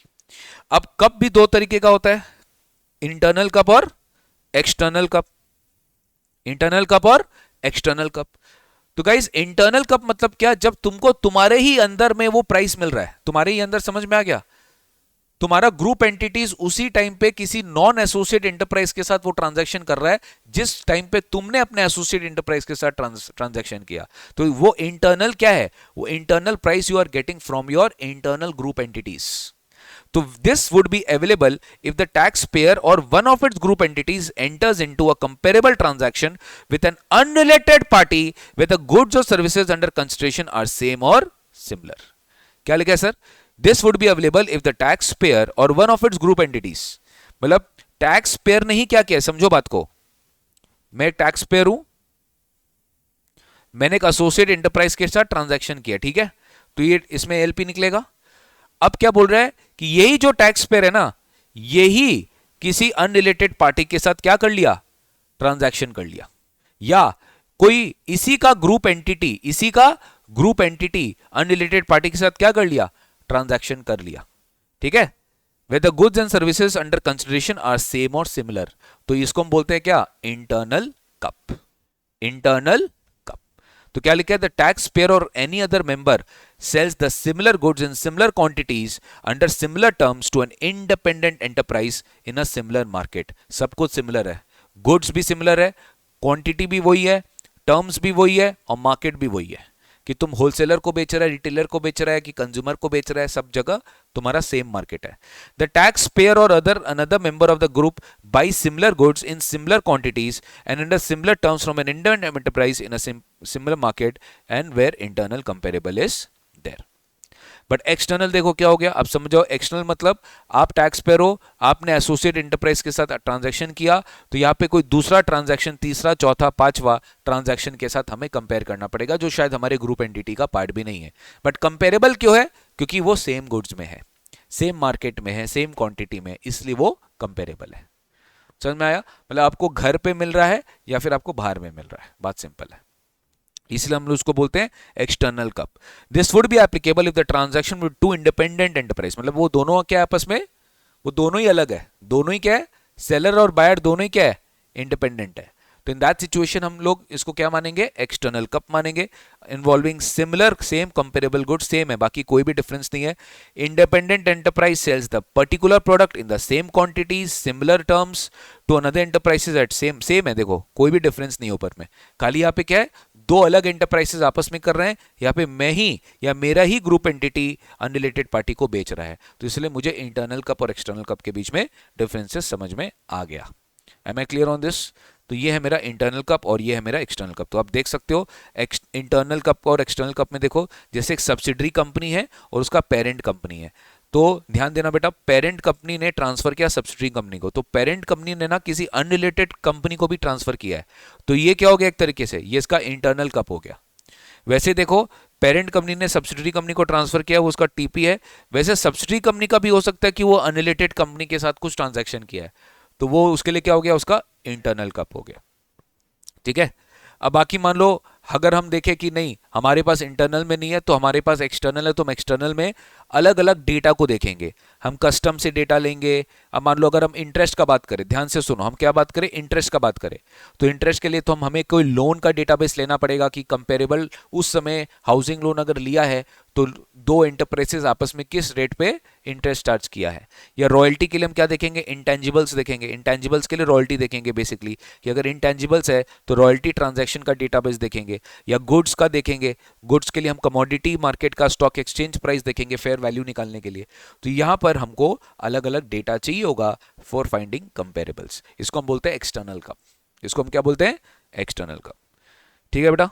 तो ultimately you will compare the prices under the control transaction is compared with uncontrolled transaction. मतलब ये वो हो गया जिसका तुम दो एसोसिएट इंटरप्राइज के बीच में एएलपी निकाल रहा है, और अनकंट्रोल ट्रांजैक्शन हो गया कि दो नॉन एसोसिएट इंटरप्राइज के बीच में जो अनकंट्रोल ट्रांजैक्शन है उससे आप कंपेयर करोगे। It requires close proximity in the products properties that are involved where the prices of the product fluctuate regularly. Let me tell you, timing is also relevant. Ultimately sir आपको same time का valuation देखना पड़ेगा। I hope you understood, क्योंकि markets are subjected to change. आज मान लो जो price मैंने आपको बेचा, आज एक महीना बाद आप कंपेयर कर रहे हो उस ट्रांजैक्शन से, तो उसकी कोई वैल्यू नहीं है। तो टाइमिंग भी इंपॉर्टेंट है कि उस टाइम पे ही उसी सिमिलर क्वांटिटीज में इंडिपेंडेंट पार्टीज ने दूसरे इंडिपेंडेंट पार्टीज को किस वैल्यू में बेचा, वो है कंपेरेबल। इसलिए कंपेरेबल मिलना बहुत ज़्यादा डिफिकल्ट है, कंपेरेबल इतना ईजिली नहीं मिलता है। कंपेरेबल मिलने के लिए जनरली जो रेगुलर कोर्स ऑफ ट्रांजैक्शंस होते हैं, इंटरेस्ट हो गया, जो मैंने एग्जैक्टली आपको बोला है, रॉयल्टी ट्रांजैक्शंस हो गए, जो एक बिजनेस के कोर्स में रेगुलर होता रहता है, तो उसका कंपेरेबल मिलना ईजी है। तो उसका कंपेरेबल मेथड से आप प्राइसिंग निकाल सकते हो, एलपी निकाल सकते हो, बट बाद बाकी ट्रांजैक्शंस में जनरली आप नहीं निकाल सकते हो। उसके लिए फिर आपको बाद बाकी मेथड्स में जाना पड़ेगा। ठीक है। चलिए सर एक क्वेश्चन किया जाए। क्वेश्चन करे क्या?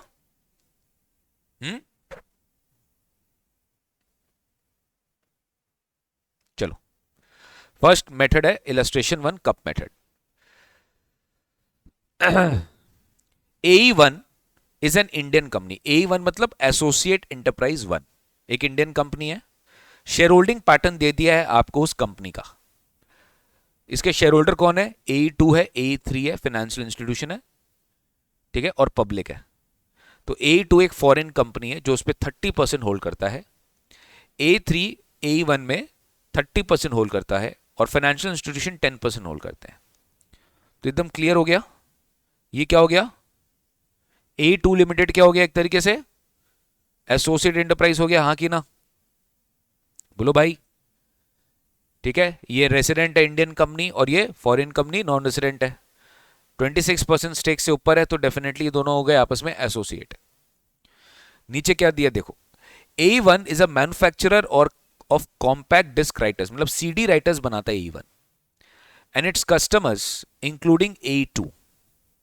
ठीक है, A1 is a manufacturer of CD writers and its customers include A2, और उसके कस्टमर्स कौन है? A2 को वो बेचता है, उसके शेयर होल्डर को वो बेचता है, एंड M लिमिटेड को भी बेचता है। M लिमिटेड कौन है?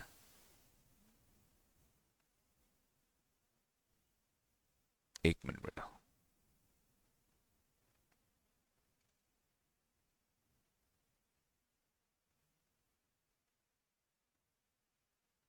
M कोई है, थर्ड पार्टी है। M कोई थर्ड पार्टी होगा, इसलिए उसके बारे में कुछ दिया नहीं।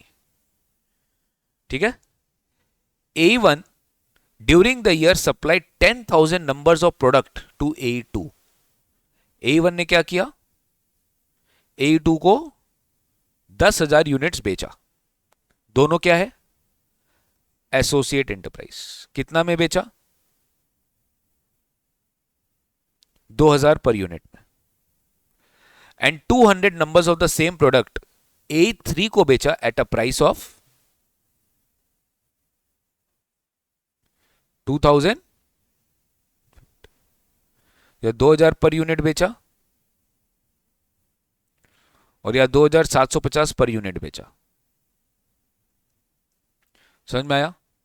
तो A2 को इतना में बेचा, A3 को इतना में बेचा। अब नेक्स्ट क्या लिखा है, A1 हैज सोल्ड 100 यूनिट्स। देखो ध्यान से समझना, या 10,000 यूनिट बेच रहा है या 200 यूनिट बेच रहा है, क्वांटिटी में फर्क है। फिर बोल रहा है A ने 100 यूनिट बेचा M लिमिटेड को। कितना यूनिट बेचा? 100 यूनिट बेचा M लिमिटेड को। कितना में? 3,000 में बेचा। कुछ तो गड़बड़ है, अलग अलग को अलग अलग में बेच रहे हैं। ठीक है, फिर तुमको दिया है कि ठीक है प्राइसेस दे दिया। अब नेक्स्ट आपको दिया है analysis of this international transaction with comparable uncontrolled transaction. फिर तुमको अलग अलग चीज बता दिया। क्या बताया, ध्यान से देखना।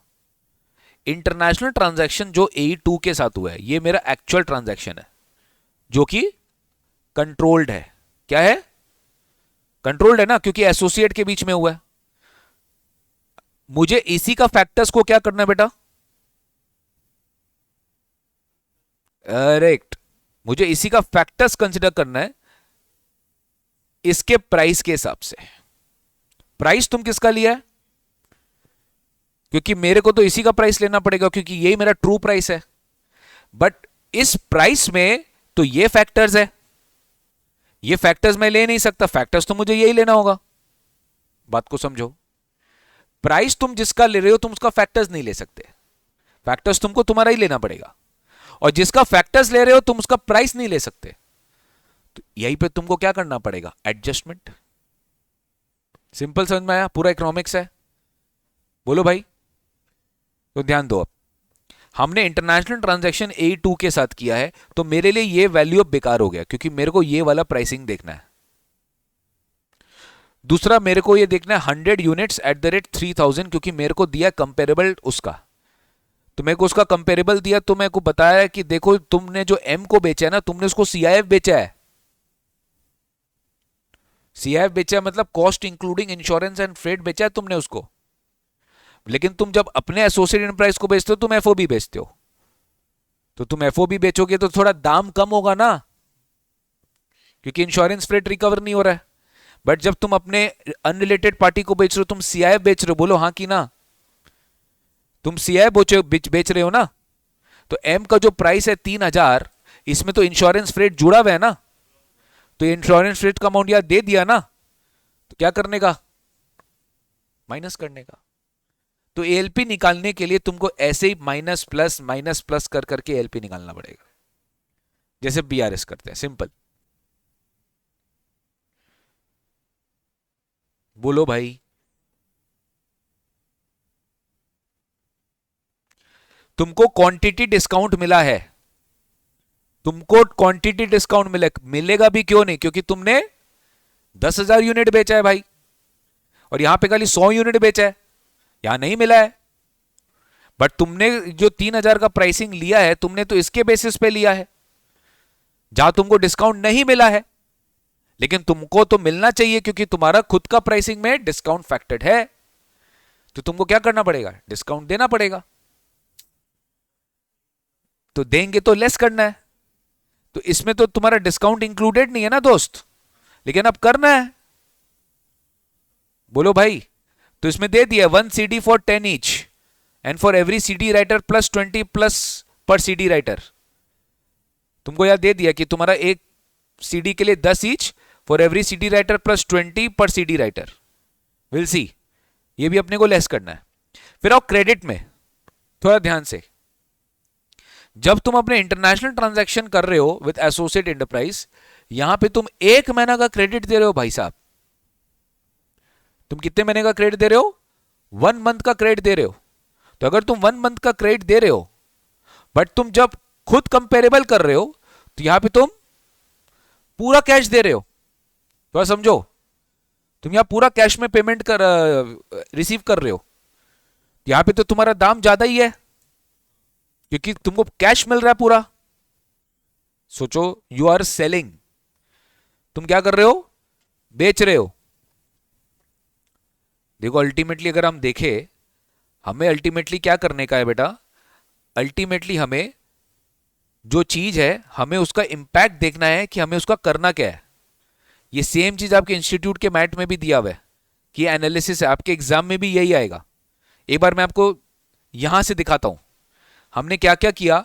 इन CUP method one has to start from the price for the comparable price, मतलब जो कप प्राइस है वहां से चालू करना है, जो मार्केट प्राइस है वहां से चालू करना है, और उसमें one has to start with the price charge by A to M. In this case क्या हो गया, ए ने जो एम को बेचा 3000, the price charge to A3 can not be consider with A3 as it itself is an associate price of A1। समझ में आया?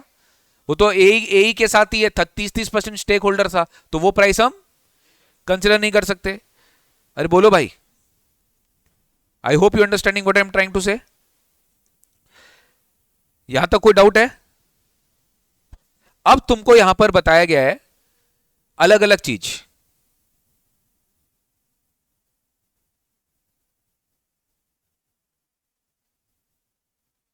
यहां जब मैं कैश में बेच रहा हूं तब मैं इमीडिएटली पेमेंट ले रहा हूं, बट इंटरनेशनल ट्रांजैक्शन में 1 मंथ क्रेडिट है। तो क्रेडिट मतलब क्या, तुम्हारा सेल वैल्यू को बढ़ाएगा कि घटा रहा है? बढ़ा रहा है।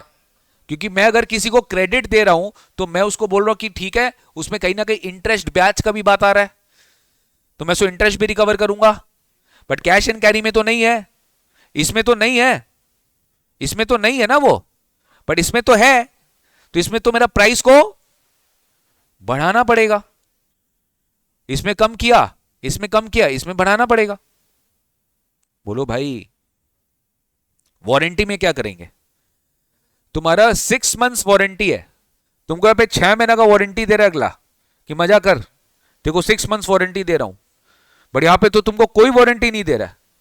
तुम्हारा जो एक्चुअल प्राइस है उसमें कोई वारंटी नहीं दे रहा है, यानी उतना से प्राइस कम करना पड़ेगा तुमको, क्योंकि यहाँ पे तुमको वारंटी नहीं दे रहा है। तो वारंटी के लिए मान लो 250 रुपया पर यूनिट तुमसे एक्स्ट्रा ले रहा है वो, तो यहाँ पे भी तुम क्या करोगे, लेस करोगे बस। तो कॉमन सेंस ही है पूरे एलपी। तो आप क्या करोगे सर, आर्म्स लेंथ प्राइस निकालोगे। First of all CUP price per unit कितना है, करेंगे करेंगे करेंगे 3000 लेस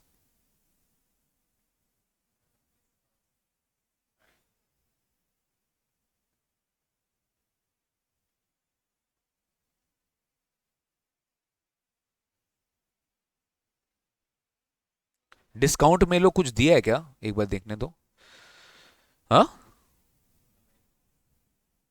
मैं समझा नहीं। कुछ नहीं है ये, तुम सोचो एक ही प्रोडक्ट का बात कर रहा है, कितना, 1 मिनट रुको तो, ये 10,000 प्रोडक्ट है ना, ये वही है। एक क्वांटिटी डिस्काउंट हो गया, देखो 1 CD फॉर एवरी 10 इंच, एक यूनिट के पीछे 10 रुपए का discount for every 10 inch, for every 1 CD for 10 inch for every CD writer plus 20 पर CD राइटर, ये एडिशनल डिस्काउंट हो गया। ये डिस्काउंट हो गया 10 रुपया करके, ये क्वांटिटी डिस्काउंट हो गया। अलग अलग ट्रीट कर लो, करेक्ट। ऐड क्या करेंगे, cost of credit 1.25% per month. देखो इन्होंने कैसे किया है, अगर 1.25% पर मंथ है तो कितना साल का हो गया,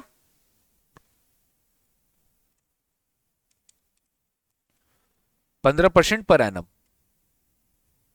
15% पर एनम। तो तुम्हारा जो 15% होगा, हम उतना कॉस्ट ऑफ क्रेडिट बढ़ा देगा, उतना से हम प्राइस बढ़ा देगा basically. The price will have to be increased by value of credit, which would have be 15% per annum. If the similar credit were offered to M, the price charge would have been higher after factoring this cost. इस cost के बाद 15% price बढ़ जाता, इस cost के बाद 15% price बढ़ जाता। तो कॉस्ट ऑफ क्रेडिट क्या हो गया, 15%। तो मेरे को 15% ऑफ 3000 करना पड़ेगा, कितना आ रहा है,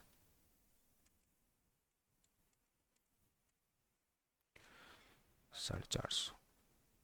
अब इसमें क्या ना, आपको आगे मैं बताऊंगा, इसमें ऐसा भी होता है कि आप इसको माइनस करने के बाद जो प्राइस आ रहा है आप उस पर 15% कर रहे हो। ये हम लोग आगे डिस्कस करेंगे। 3000 माइनस 550 माइनस 250 माइनस 10 माइनस 20, ये आ रहा है कितना? 2170। इसमें हम 15% अप्लाई कर दिए, 325। तो अप्रोक्सीमेटली कितना आ रहा है?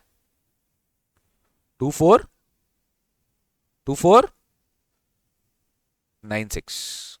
तो आप देखो, आपने एक्चुअल कितना में ट्रांसफर किया था? 2000। गवर्नमेंट ने एलपी कितना निकाल दिया? 2495। तो आपका इतना से ट्रांसफर प्राइसिंग बढ़ गया। Exactly exactly। तो अगर आपका टीपी एडजस्टमेंट में पूछूं तो टीपी एडजस्टमेंट कितना हो जाएगा? 2495.5 माइनस 2000 इंटू कितना यूनिट्स था? 10,000। इतना से आपका इनकम बढ़ जाएगा। यही आपके एग्जाम में आएगा, इस तरीके का क्वेश्चन। मैं 3000 नहीं किया हूं, मैंने 2170 किया है। वो आपको मैं आगे समझा दूंगा, और भी बहुत सारे क्वेश्चन आएंगे। Cost of credit. आपको ये चीज बेसिक समझ में आया कि नहीं आया? अगर ये समझ में आया तो एक बार इलस्ट्रेशन 2 ट्राई करो, ये भी कप मेथड ही है। अगर ये समझ में आया तो बेटा, तो एक बार इलस्ट्रेशन 2 ट्राई करो, comparable uncontrolled price method.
Done.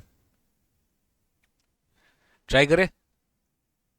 कुछ तो लिखा होगा। कि माइंड में कर लिया?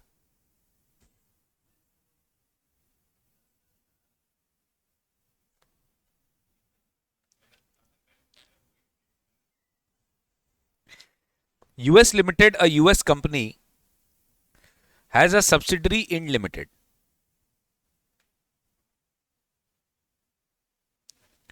दोनों एसोसिएट है. US sells computer monitors to Ind Limited. ये सेल कर रहा है for resale in India. US also sells computer to CMI, another computer seller. ये 50,000 कंप्यूटर बेच रहा है इंड को 11,000 पर यूनिट में. The price fixed for CMI limited is 10,000 per unit, right. The warrant, तो अल्टीमेटली ये क्या हो गया? कप मेथड हो गया, क्यों ये ट्रांसफर कर रहा है इसी को और यही किसी और को कर रहा है, तो ये इंटरनल कप हो गया, एक्सटर्नल कप नहीं है, क्योंकि इसी का मुझे प्राइस पता चल गया कि वो अनरिलेटेड पार्टी को कितना में बेच रहा है. तो मैं स्टार्ट किससे करूंगा?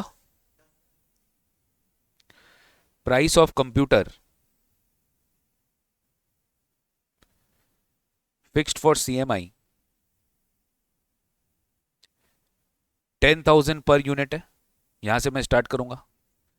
अब मुझे फंक्शनल डिफरेंसेस को एडजस्ट करना पड़ेगा. Warranty in case of sale of monitor, warranty in case of sale of monitor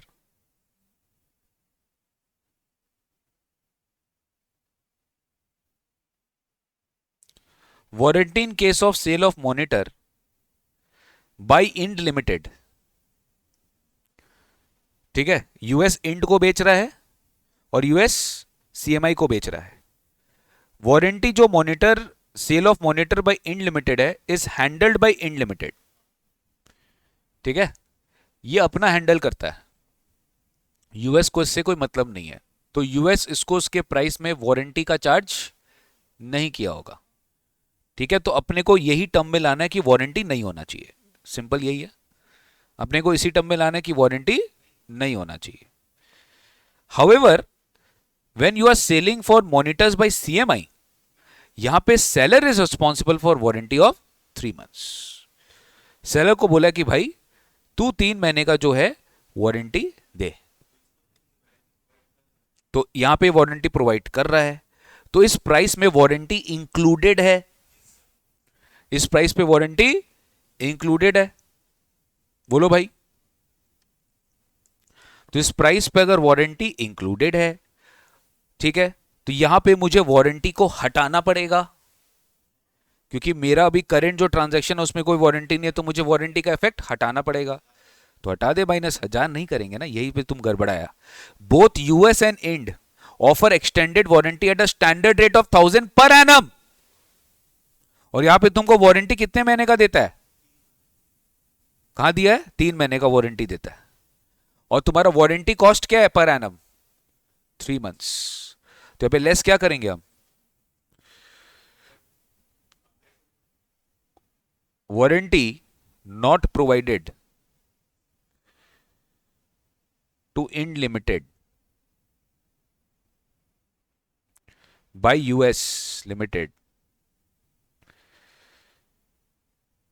but provided to CMI limited.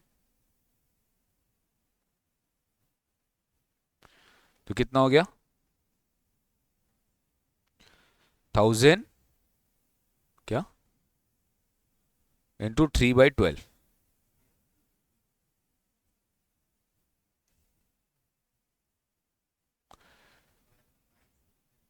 ये LP हो गया, सिंपल. अब तुम बताओ US इंड को कितना में बेच के रखा है? एक्चुअल में होना कितना चाहिए था? अब तुम ये बताओ इंड कितना पे किया है, जबकि उसको पे कितना करना चाहिए था? तो इंड लिमिटेड का ट्रांसफर प्राइसिंग एडजस्टमेंट हो जाएगा. US का कुछ नहीं करेंगे, US को जो 11,000 मिलना था मिल गया. अब इंड ने एक्सेस पेमेंट किया है, इंड ने 11,000 रुपया दिया है, जबकि उसका FMV कितना है? क्योंकि यूएस वही कंप्यूटर किसी दूसरे कस्टमर को 10,000 में बेच रहा है, तुम 11,000 में क्यों खरीद रहा है? क्योंकि वो तुम्हारा एसोसिएट इंटरप्राइज है। सिंपल है, वो अपना प्रॉफिट्स वहां पे ओवर बुक करवा रहा है यूएस में। सिंपल है, वो इंडिया में प्रॉफिट कम कर रहा है। जहां पे भी इंडिया में प्रॉफिट कम होगा टीपी लगने वाला है। Exactly exactly. डिफरेंस करेंगे अब अपने को यहां पे एएलपी है। अब अपने को नेक्स्ट क्वेश्चन मान लो, इंक्रीमेंटल इन टोटल इनकम, किसके हाथ में टोटल इनकम बढ़ेगा? Correct, for IND limited. कितना होगा? प्राइसिंग का डिफरेंस कितना था? 11,000 माइनस कितना मॉनिटर था? 50,000 मॉनिटर था। 625 लैक्स, इतना से एडजस्टमेंट बढ़ जाएगा। ये उसका डीम्ड इनकम है। किसका? इंड लिमिटेड का। ये उसका इनकम बढ़ जाएगा सर। तो ये होता है प्राइसिंग का चक्कर। सिंपल है।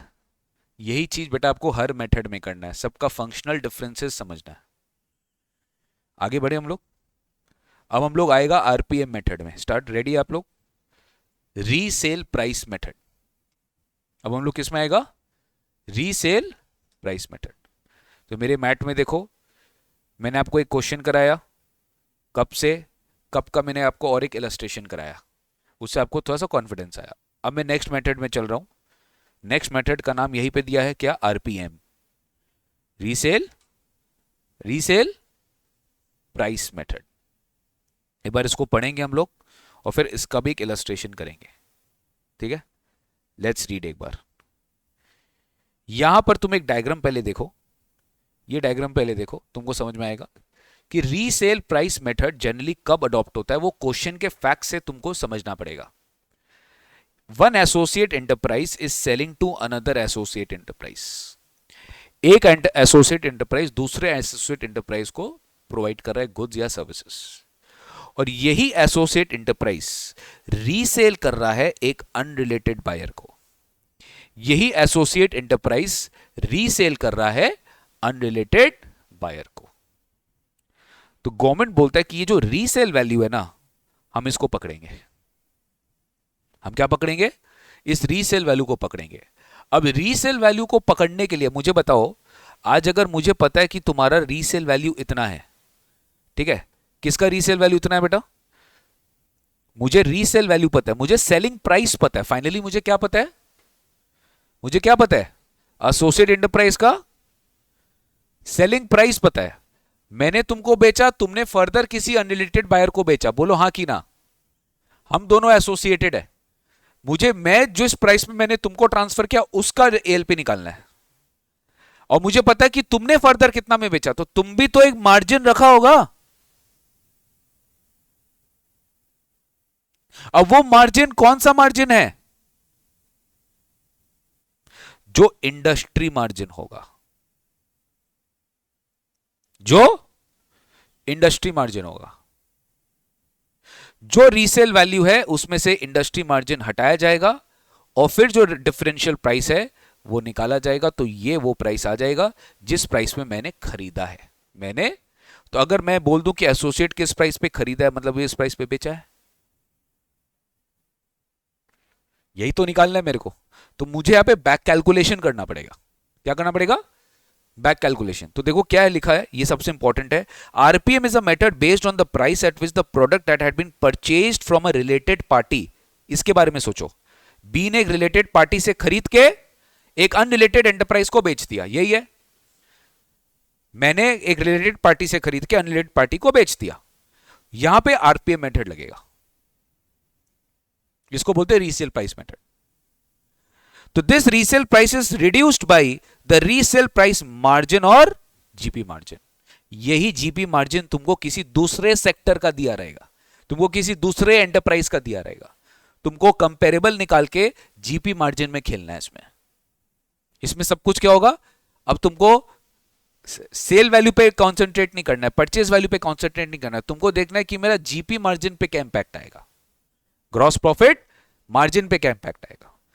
This is further reduced by the expenses incurred in connection with purchase of product और ऑब्टेनिंग सर्विसेज। ऑब्वियस सी बात है कि सर ये जो एसोसिएट एंटरप्राइज है, इसके पास जब ये गुड्स है तो ये भी तो कुछ खर्चा किया होगा, तो उसके बाद ये बेचा होगा। तो हमको तो क्या करना है, हमको तो इसका प्राइसिंग लेना है, इसके खरीदने के बाद इसने जो भी खर्चा किया है वो तो माइनस करना है मेरे को तो अल्टीमेटली ये देखना है कि एसोसिएट एंटरप्राइज ने इसको कितना पेमेंट किया है, बी ने ए को कितना पेमेंट किया है। तो उसके लिए खरीदने के बाद जो भी खर्चे हैं सब लेस होगा। इसको बोलते हैं post purchase cost. When the goods are purchased from associate enterprise और unrelated party and the same are sold to associate enterprise. ध्यान देना अगर उल्टा हो रहा है, गुड्स आर परचेज किससे, एसोसिएट अनरिलेटेड पार्टी से, and same are sold to unrelated party, this method can not be applied भाई, since it can be applied only in the situation when the goods is purchased from, purchase किससे किया आपने, associate enterprise से, और बेचा किसको है, unrelated party, तभी ये पॉसिबल है। अगर वो परचेज कर रहा है अनरिलेटेड पार्टी या एसोसिएट एंटरप्राइज से, तब ये नहीं लगेगा। और बेच रहा है एसोसिएट एंटरप्राइज को, तब ये नहीं लगेगा। बेचने में हमेशा अनरिलेटेड पार्टी होना चाहिए और खरीदने में हमेशा एसोसिएट एंटरप्राइज होना चाहिए। ये मैं आपको पढ़ाऊंगा, ये कब लगेगा, ये कॉस्ट प्लस मेथड में पॉसिबल है। ये जो चीज है ये कॉस्ट प्लस मेथड में पॉसिबल है, ये आरपीएम मेथड में पॉसिबल नहीं है।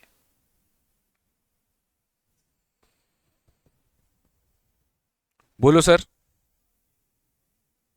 रीसेल प्राइस मतलब तुमने खरीद किया एसोसिएट से और रीसेल कर दिया अनरिलेटेड को, बात सिंपल, समझ में आया? तो सर इसके में कैसे स्टेप्स होते हैं? First of all you identify that international transaction of purchase और प्रॉपर्टी। पहले आपको ट्रांजैक्शन आइडेंटिफाई करना पड़ेगा। You identify the price at which such property was resold. समझ में आया? ये हो गया आरपी, रीसेल प्राइस पहले निकालना पड़ेगा।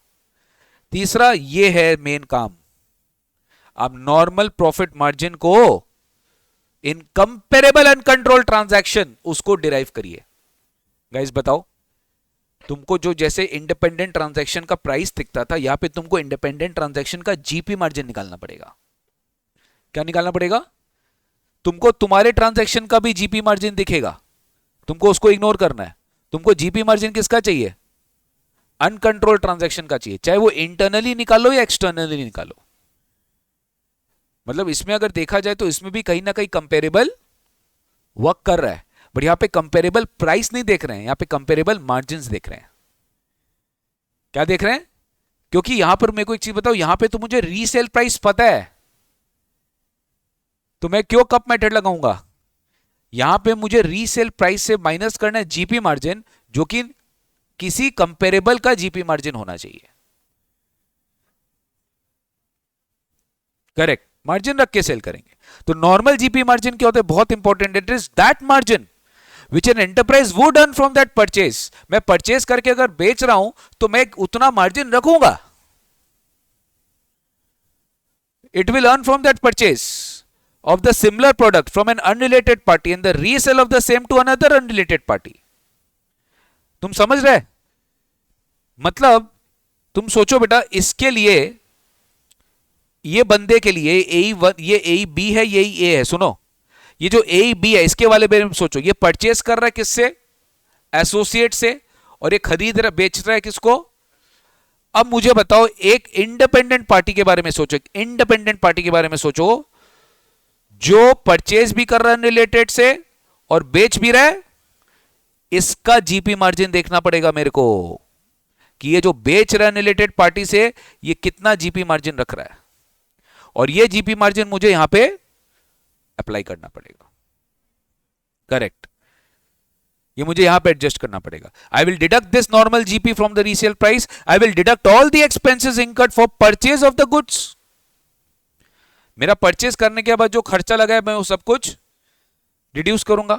फिर उसके बाद फंक्शनल डिफरेंसेस याद है कि इस नॉर्मल जीपी मार्जिन में जो फैक्टर्स थे वो यहां नहीं है, या यहां है वहां नहीं है, तो मुझे क्या करना पड़ेगा? एएलपी में एडजस्टमेंट करना पड़ेगा। अरे बोलो भाई, तो adjust the resultant amount of differences between the uncontrolled transaction and the international transaction. This can be functional. Other differences, including differences in accounting practices, this will be such materially that will affect the amount of GP margin. तो GP margin में जो भी आपका functional differences आएगा वो हमको क्या करना पड़ेगा, हमको उसको adjust करना पड़ेगा current transfer pricing में. सिंपल है. तो बेसिकली हम लोग ना जीपी मार्जिन को ही कंसिडर करेंगे. अभी एक बार एक क्वेश्चन करते हैं, उसके बाद आपको और क्लैरिटी आएगा. बोलो क्लियर है क्या? हाँ चलिए.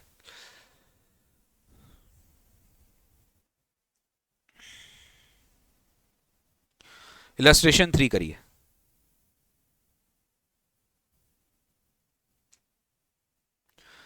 AE1 is an Indian company. Share pattern same AE2 AE3 question in लोगों ने सेम रखा है. AE1 और AE2 क्या हो जाएगा? एसोसिएट. AE1 ट्रेड्स इन CD राइटर्स. यहां पे भी प्रोडक्ट चेंज नहीं किया, CD राइटर्स में ट्रेड कर रहा है. AE1 ने प्रोक्योर किया, ध्यान से, AE1 ने प्रोक्योर किया CD writers locally also and in the international market also. It imports consist of CD writers purchase from AE2, यह हो गया ना associate, as well as other manufacturers. AE1 बाकी मैन्युफैक्चरर से भी क्या करते हैं? परचेज करते हैं, यानी अनरिलेटेड पार्टी के साथ अलग से परचेज करते हैं. ठीक है. AE1 during the year purchase 100 CD writers from AE2 at कितना? 2900. These are resold to A at a price of कितना? 3000 पर यूनिट. मतलब वो परचेज कर रहा है 2900 में और बेच रहा है 3000 में, खाली 100 रुपए का प्रॉफिट दिखा रहा है. और यहां पे बोल रहा है ये अनरिलेटेड पार्टी से भी इंपोर्ट कर रहा है. अब देखो उसमें क्या हो रहा है. A also purchased similar products from unrelated supplier like K Limited and they have resold the same to M Limited. एक दूसरा M Limited को बेचा, who is also an unlimited party, और वहां पे जो GP मार्जिन कमा रहा है वो कितना कमा रहा है? 15%. बाप रे बाप. तो लगभग तुम देख बेटा, तुम 100 रुपया मार्जिन कमा रहे हैं यहां 3000 के सेल्स में. कितना है? 3%. और दूसरे के साथ जब तुम डील कर रहे हो तो तुम 15% मार्जिन कमा रहे हैं. मतलब यहां पे क्या तुमको कुछ फीलिंग आ रहा है? एक तो इस प्राइस को तो ये लोग चेंज नहीं करा होगा. ये लोग किसके साथ मैनिपुलेट किया है? इसको मैनिपुलेट किया है. इसको हाई में खरीद चुका है, इसका वैल्यू गिरेगा, परचेज कॉस्ट गिरेगा, जीपी मार्जिन बढ़ जाएगा, प्रॉफिट बढ़ जाएगा. तो तुमको इसको क्या करना है? नैक करना है. तुमको इसका ALP निकालना है. तो एसोसिएट एंटरप्राइज 1 का ALP निकलेगा, प्राइसिंग कम होगा, इंक्रीमेंटल इनकम आएगा. यही अल्टीमेट कहानी. अब तुमको बस यही निकालना है कि हम ALP निकालेंगे कैसे. बट प्रॉब्लम ये है कि ये जो जीपी मार्जिन है ये तुमको एक अलग न्यूट्रल ट्रांजैक्शन का दिया जिसका फैक्टर्स सबका सब यहां पे प्रेजेंट नहीं है. तो आपको एसोसिएट एंटरप्राइज के हिसाब से जो है इसका फैक्टर्स को बदलना पड़ेगा. एक बार मैं आपसे रिक्वेस्ट करता हूं, ये चारों पढ़िए, थोड़ा सा दिमाग लगाओ. अगर मैं सेल कर रहा हूं A लिमिटेड को, तो A लिमिटेड को जो सेल कर रहा हूं वो कौन है? ये मेरा एक्चुअल ट्रांजैक्शन है. मेरे को इसको इसके हिसाब से मेरे को हमेशा सोचना है. बट मेरा प्राइसिंग किसके हिसाब से कंसिडर किया हुआ है? मार्जिन. मेरे को मार्जिन किसका दिया हुआ है? M का दिया है ना. तो M का मार्जिन कितना आ रहा है? 15%. तो आपको सोचना है इसके बारे में, करना है ये सोचना है कि ये इस 15% में ये हुआ है, ये हुआ है, ये हुआ है, ये हुआ है, और तुमको अल्टीमेटली पहुंचना है कहां तक? वहां तक. तो हर चीज का तुमको देखो इंपैक्ट दिया. अगर तुम ध्यान से देखेगा, हर चीज के वजह से तुम्हारा 2% जीपी, इसका 1% जीपी, इसका there is no impact on GP. Warranty का क्या हुआ है? There is no impact on GP. जो भी तुमको यहां पे दिया हुआ है. ठीक है. Analysis of the purchase transaction. आपको परचेज ट्रांजैक्शन का एनालिसिस दिया है कि कस्टम ड्यूटी लगा है, फ्रेट लगा है, क्वांटिटी डिस्काउंट लगा है, वारंटी लगा है, के से परचेज किया तो क्या हुआ, परचेज किया ए टू से किया तो क्या हुआ, इसमें अकॉर्डिंगली हमें एनालिसिस किया है सेल ट्रांजैक्शन का। समझो, यहां पे हमें सेल ट्रांजैक्शन का भी एनालिसिस करके बताया है और हमें परचेज ट्रांजैक्शन का भी एनालिसिस करके बताया है। परचेज ट्रांजैक्शन का भी और सेल्स ट्रांजैक्शन का भी एनालिसिस करके बताया। एक बार पढ़ो तो एक बार पूरा क्वेश्चन को पढ़ो, पढ़ो पूरा क्वेश्चन को पढ़ो, तब समझ में आएगा।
चलिए अपने आप करिए।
चलो स्टार्ट करते हैं। सेल्स ट्रांजैक्शन से आपको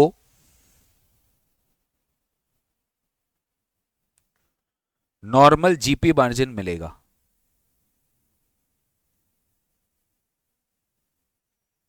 अल्टीमेटली क्या हो रहा है, इंटरनेशनल ट्रांजैक्शन कौन है जिसका एएलपी निकालना है, पहले वो देखो, या लिखना स्टार्ट करना।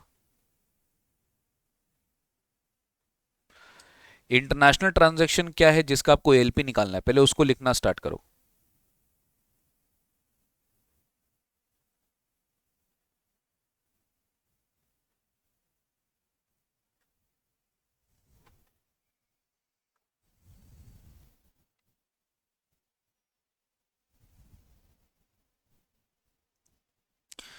कौन किससे क्या खरीदा है?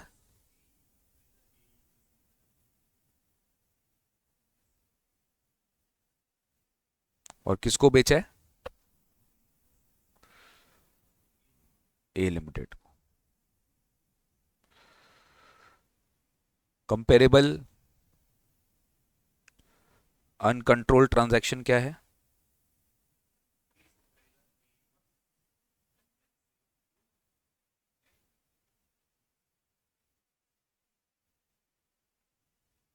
और सेल टू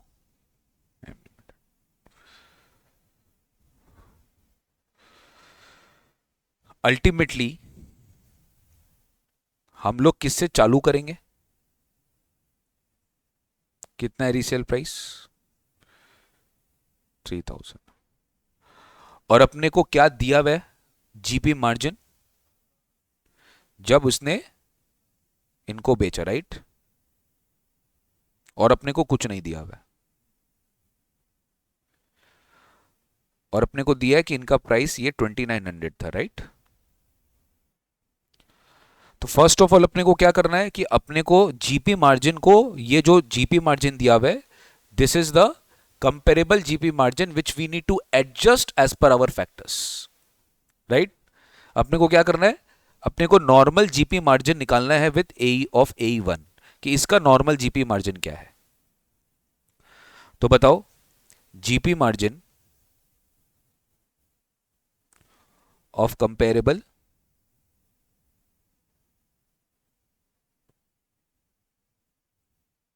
अनकंट्रोल्ड ट्रांजैक्शन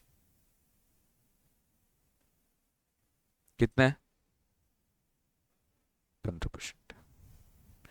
यही है।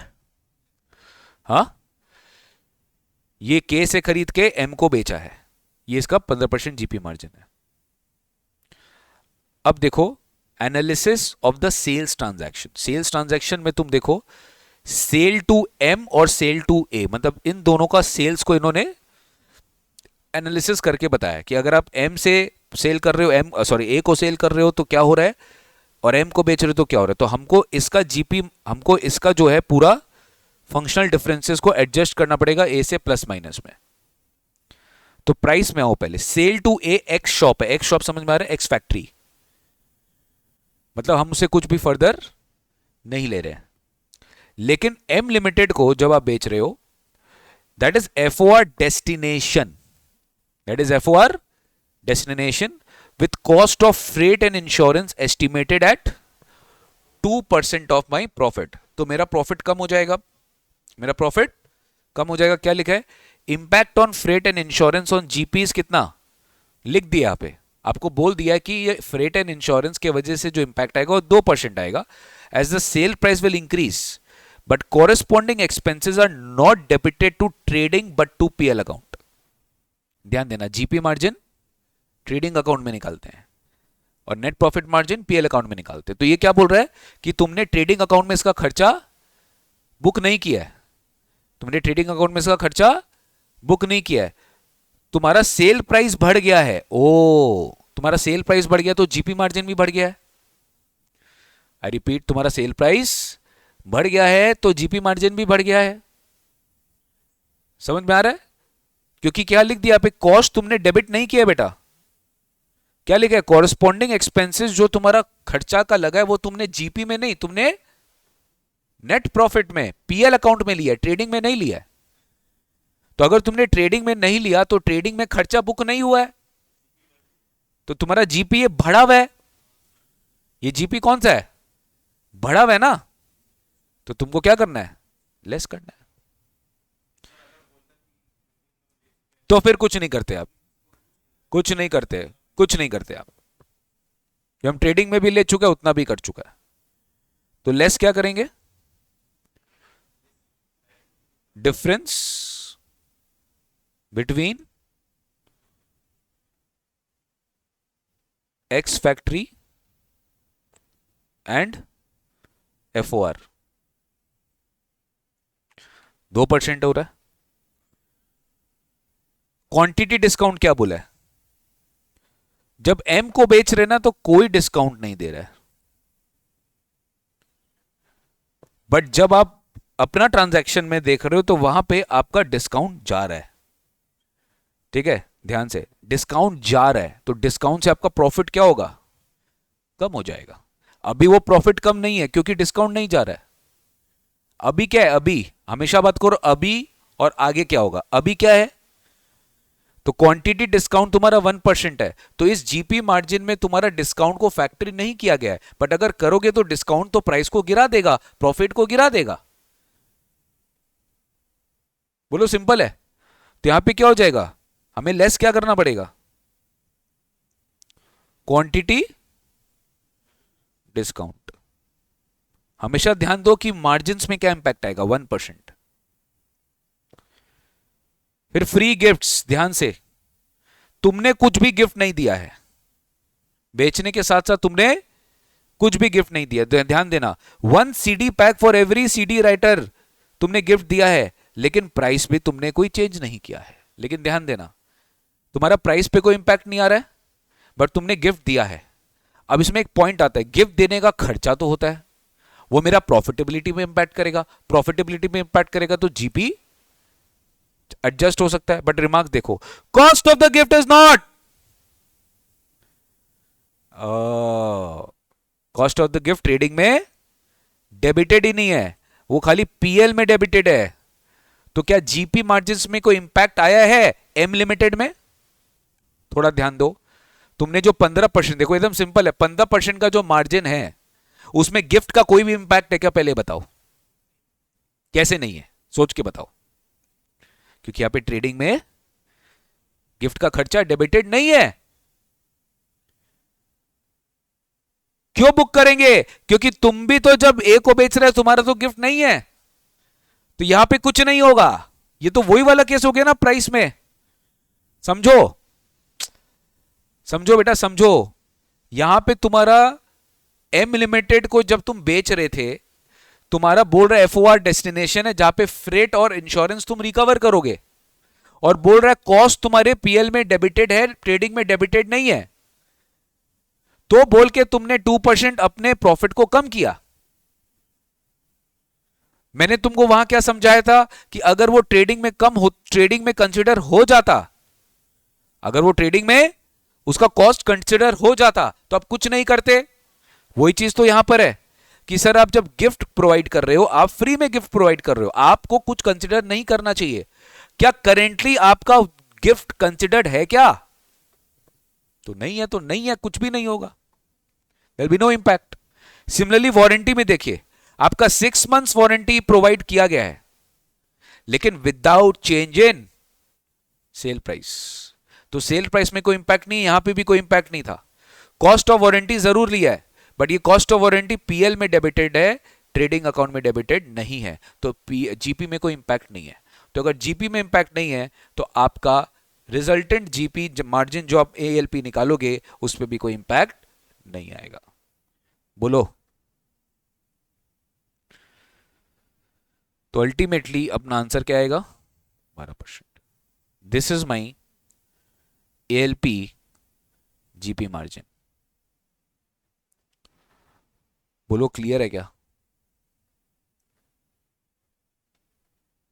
अभी तक हमने सेल ट्रांजैक्शंस के बीच में डिफरेंसेस निकाला है, परचेज ट्रांजैक्शन का हमें अलग से निकालना पड़ेगा।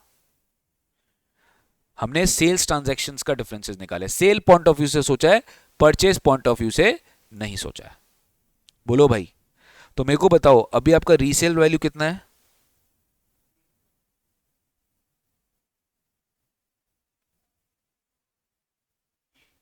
अब लेस कितना कर सकते हैं हम लोग यहां पर,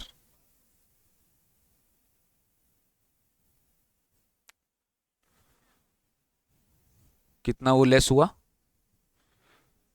360, 2640। इसको हम क्या बोल सकते हैं, sale value minus GP total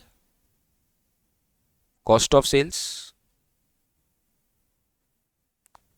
2640 क्या है, बैक निकाल के मैंने टोटल कॉस्ट ऑफ सेल्स निकाल लिया,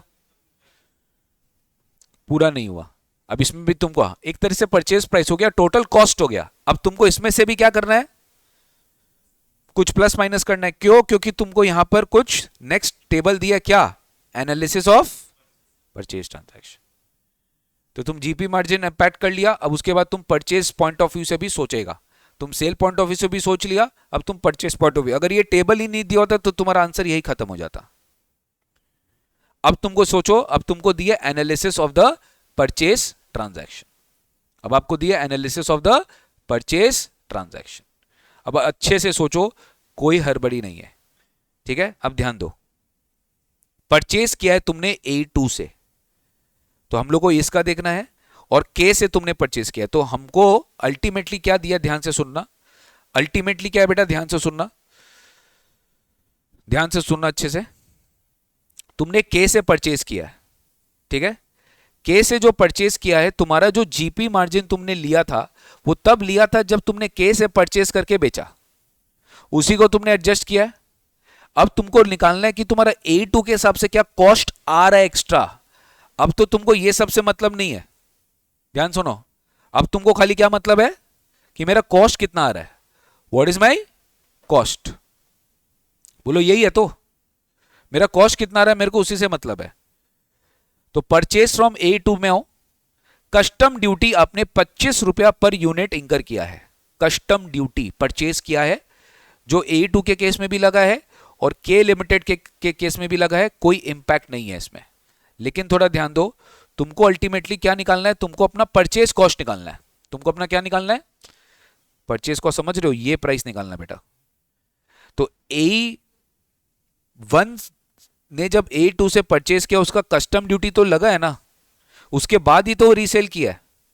तो A1 में अगर K से भी परचेज किया तो भी कस्टम ड्यूटी लगा है, तो भी क्या लगा है, कस्टम ड्यूटी लगा है।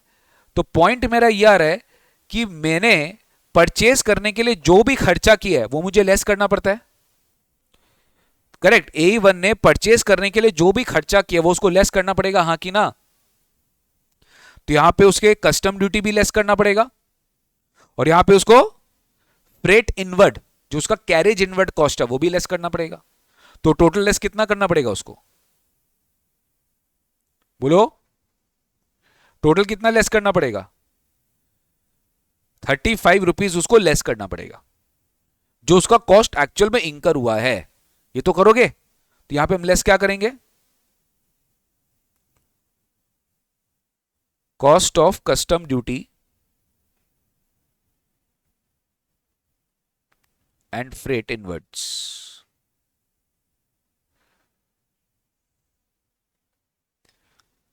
फॉर परचेज, कितना आ रहा है, 25 रुपए पर यूनिट और 10 रुपए पर यूनिट।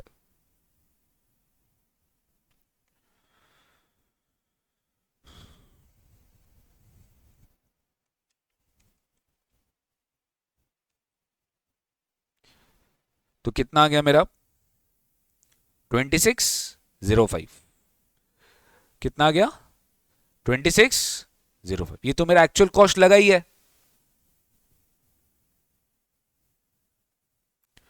अब तुमको फंक्शनल डिफरेंसेस भी एडजस्ट करना पड़ेगा। अब क्या करना पड़ेगा, फंक्शनल डिफरेंसेस भी एडजस्ट करना पड़ेगा ना, functional differences adjust. Functional differences क्यों एडजस्ट करना पड़ेगा, समझो। आपने अल्टीमेटली जो यहां सेल किया है, ये तभी सेल किया है जब आपने परचेज किया है, ये तभी सेल किया जब आपने परचेज किया है। तो जीपी मार्जिन जो तुमने 15% से लिया है, तो तुम इसका कॉस्ट भी तो कंसिडर करोगे ना, एक एक करके। You have taken this GP margin, तो जीपी मार्जिन क्यों लिया, क्योंकि इसके पास आया है। अब तुमको इसके आने का भी बता रहा है कि देख आने का क्या डिटेल है, देख कस्टम तो लगेगा ही गवर्नमेंट को, लेकिन सबसे इंपॉर्टेंट चीज तुम एक चीज नोटिस करो, ये इनको फ्रेट नहीं देना पड़ा। ये जब के से खरीदे थे तो यहां पे फ्रेट नहीं देना पड़ा, ये जब के से खरीदे थे तो इनको कोई डिस्काउंट नहीं मिला। ये बहुत इंपॉर्टेंट चीज बोलने जा रहा हूं मैं। ये जब परचेज किया के से, तो इनका कोई खर्चा नहीं लगा, इनका कोई डिस्काउंट नहीं मिला। तो ये 15% का जो मार्जिन आपने लिया है, आपने तो इस 15% का मार्जिन इसलिए लिया है क्योंकि इनका कॉस्ट कम हुआ है। But for the case of A2 इनका कॉस्ट ज्यादा लगा है, तभी इनका कॉस्ट ज्यादा आ भी रहा है। तो तुमको उसका फंक्शनल डिफरेंसेस को एलिमिनेट करना पड़ेगा। एक चीज समझो, ये जो तुम 35 लेस माइनस की, ये तुम्हारा खुद का एक्चुअल कॉस्ट माइनस किया है, जो तुमने यहां से लेकर माइनस किया है, तुमने इसको देखा तक नहीं है। और भी चीज तुम्हारा जो है ये तुमने माइनस किया 26 40 माइनस 15, बोलो क्लियर है क्या? माइनस 35 सॉरी, यही तो। अब तुम ध्यान दो, मेरा यहां पर फ्रेट लगा है 10 रुपया, खर्चा लगा है मेरा, मेरा फ्रेट का यहां पे खर्चा लगा है। अब हम कॉस्ट के पॉइंट ऑफ व्यू से सोच रहे हैं, मेरा फ्रेट का यहां पे खर्चा लगा है और के ने कोई खर्चा नहीं लगा, तो कॉस्ट ऑफ परचेज फ्रॉम के लिमिटेड इज लोअर। के लिमिटेड का कॉस्ट क्या है? कम है, और मेरा कॉस्ट क्या है? ज्यादा है, तो मेरे को तो बढ़ाना पड़ेगा, उसका तो कम है, क्योंकि यहां पे तो तुम्हारा कॉस्ट फैक्टर नहीं किया, बट यहां पे तो तुमको कॉस्ट बढ़ाना पड़ेगा। अरे तुम उसको 2900 2900 बोल रहे हो, तो तुमको उतना उसको जस्टिफाई करना पड़ेगा नहीं कि भैया 10 रुपया पर यूनिट तेरा कॉस्ट एक्स्ट्रा लगा, चल 10 रुपया पर यूनिट बढ़ा ले। कितना बढ़ा ले? +10 कर दे। अरे बोलो, +10 कर दे, कोई प्रॉब्लम नहीं है। तो यहां पे हम फिर ऐड करेंगे price of freight due to purchase by AE2। ये फंक्शनल डिफरेंसेस है, ये एक्चुअल कॉस्ट तुम्हारा लगा ही उसका है, ये दोनों अलग अलग इंपैक्ट है, दोनों को कंफ्यूज मत करिएगा। रीसेल प्राइस मेथड में आपको अपना actual cost of purchase less करना पड़ता है और फंक्शनल डिफरेंसेस भी लेस करना पड़ता है। अगर मान लो एग्जाम में तुमको ये सब दिया ही नहीं होता तो कुछ नहीं करना पड़ता, तुम सीधा या 2 लेस करके खत्म कर देते, बट एग्जाम में तुमको फंक्शनल डिफरेंसेस भी बोला है। अब देखो नेक्स्ट है क्वांटिटी डिस्काउंट। सेम चीज, उसको तो कोई डिस्काउंट मिला नहीं है। नेक्स्ट सिचुएशन में जब AE1 ने के से रुपया लिया है, के से परचेज किया, तो वहां पे कोई डिस्काउंट नहीं है, बट जब AE2 से लिया है तो डिस्काउंट दिया है। अरे बोलो भाई, तो इसका उल्टा अप्रोच होता है ना, डिस्काउंट की वजह से हमारा प्राइस क्या हो जाता है? कम हो जाता है, तो हमें क्या करना पड़ेगा? कम करना पड़ेगा। डिस्काउंट अलाउड कितना? 15 रुपया या लेस हो जाएगा, तो 2605 +10 माइनस 15,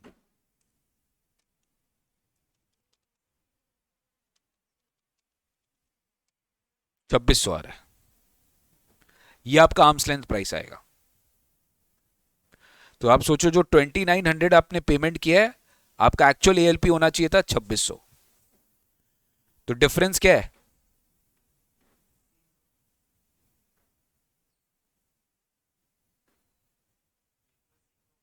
इतना से इनकम बढ़ा देंगे। कितना यूनिट्स था? एक्चुअल कितना यूनिट है? 100 यूनिट है, तो 30,000 से आपका इनकम बढ़ जाएगा। मतलब यहां पे आपको यह भी पूछ सकता है कि एक्चुअल ALP का टोटल वैल्यू क्या है? टोटल वैल्यू क्या है? 2600 इंटू 100, तो कितना हो गया? 26 2,60,000। और एक्चुअल ट्रांसफर प्राइस कितना था? 2900 था ना? हाँ, तो 2900 इंटू 100 कितना है? 2,90,000। तो डिफरेंस क्या? 30। ऐसे भी कर सकते थे। तो इंपॉर्टेंट है ये, एक बार आप इंस्टीट्यूट का मैथ से भी देख लेना। देखो पूरा इन्होंने ऐसा ही दिया है, पहले हम नॉर्मल जीपी मार्जिन को एडजस्ट किए, फिर अपना अपना कॉस्ट ऑफ सेल्स निकाल लिए, फर्दर आप फंक्शनल डिफरेंसेस निकालेंगे with respect to purchase transaction. ठीक है, यहां पे आपने सबसे पहले अपना 15 रुपीज क्वांटिटी डिस्काउंट भी कर दिया, because similar discount has been allowed for transaction with K, the GP margin from K would have been higher and the resultant price would be lower. ठीक है, अकॉर्डिंगली आपको ये सारा एडजस्टमेंट करना था।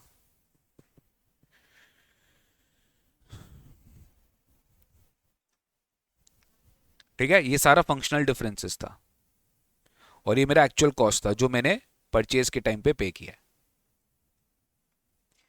Resale price method is to be adopted only when goods purchase from associate employees are resold to unrelated. याद रखिएगा, जब आप परचेज किए अनरिलेटेड से, सॉरी एसोसिएट से, और आप सेल किए अनरिलेटेड को, तो ही आप ये मेथड अपना सकते हैं।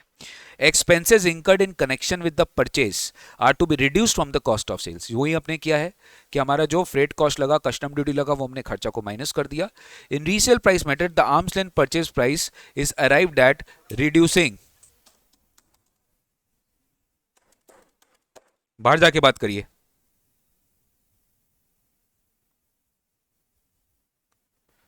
in resale price method the arm's length purchase price is arrived at after reducing the normal GP margin from the resale price as the first step। तो आर्म्स लेंथ परचेज प्राइस क्या होगा, arrived at होगा reducing the normal GP margin. तो first step आपने क्या किया, normal GP margin को कम कर दिया। फर्स्ट स्टेप आपने क्या किया, नॉर्मल जीपी मार्जिन को कम कर दिया। In the competition, if the computation is stopped at this step, the derived purchase amount would be inclusive of such expenses. It is therefore necessary to reduce the expenses arriving at the arm's length purchase price। समझ में आ रहा है? अगर आप normal GP margin को कम कर देते ना, तो और कुछ नहीं करते, तो जो भी आपके पास वैल्यू आ रहा है उसमें परचेज कॉस्ट भी इंक्लूडेड है। जो मेरे परचेज करने का मेरा खर्चा है, खाली गुड्स का प्राइस नहीं है, गुड्स के बाद जो फ्रेट लगा है, कस्टम ड्यूटी लगा, वो भी इंक्लूडेड है। तो हमें उसको क्या करना पड़ेगा, लेस करना पड़ेगा। Adjustments have to be made for accounting practices apart from functional and other differences. Sales and purchase have been accounted for inclusive of taxes, methods of pricing, FOB, COF, fluctuations in foreign exchange. इस तरीके से आप अपना जो है taxation price निकालेंगे। ठीक है, चलिए एक और सवाल है रीसेल प्राइस मेथड का, ये आप अपने घर पे प्रैक्टिस करना, मैं आपको होमवर्क दे रहा हूं, मैं आपको नेक्स्ट क्लास इसका सोल्यूशन कराऊंगा, ये आप घर पे प्रैक्टिस करेंगे, resale price method. Next class अपने कॉस्ट प्लस मेथड करेंगे, कॉस्ट प्लस मेथड का क्वेश्चन करेंगे, टीएनएमएम करेंगे।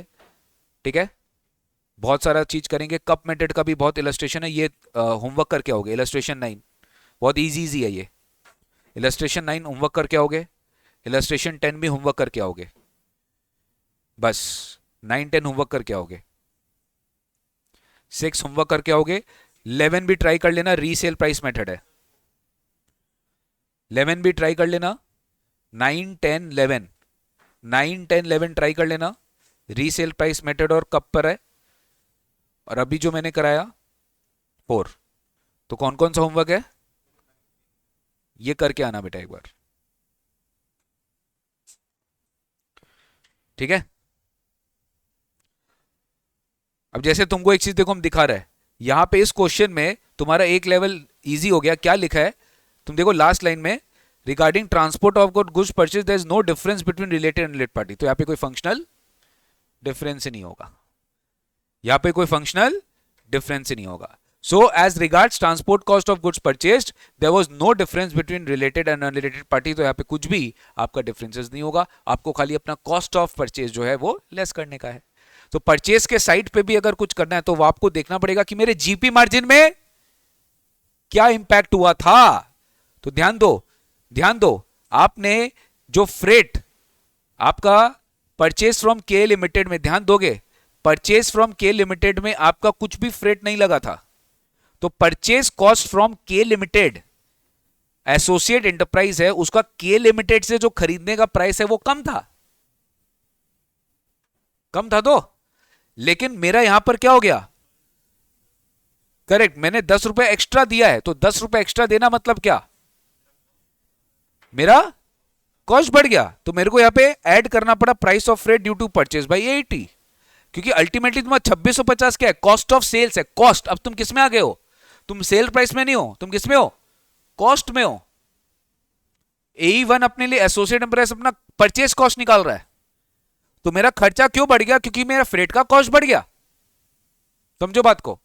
अब परचेज में मुझे डिस्काउंट मिला है, वो मेरा कॉस्ट कम हो गया, जो बाकी को नहीं मिला था, क्योंकि इसका परचेज कॉस्ट उस केस में हायर था, तो मैंने कम कर दिया। ये फंक्शनल डिफरेंसेस तुमने किया। अच्छा, वारंटी में डिस्कस करना भूल गया। वारंटी देखो, तुमको मिला ही नहीं है कोई warranty, but 6 months warranty, purchase price remains unchanged. तब बात खत्म हो गया। प्राइस रिमेन्स अनचेंज मतलब क्या, वारंटी मिले या नहीं मिले, तेरे को फ्री में 6 months वारंटी मिलता है, प्राइस से कोई फर्क नहीं पड़ता है।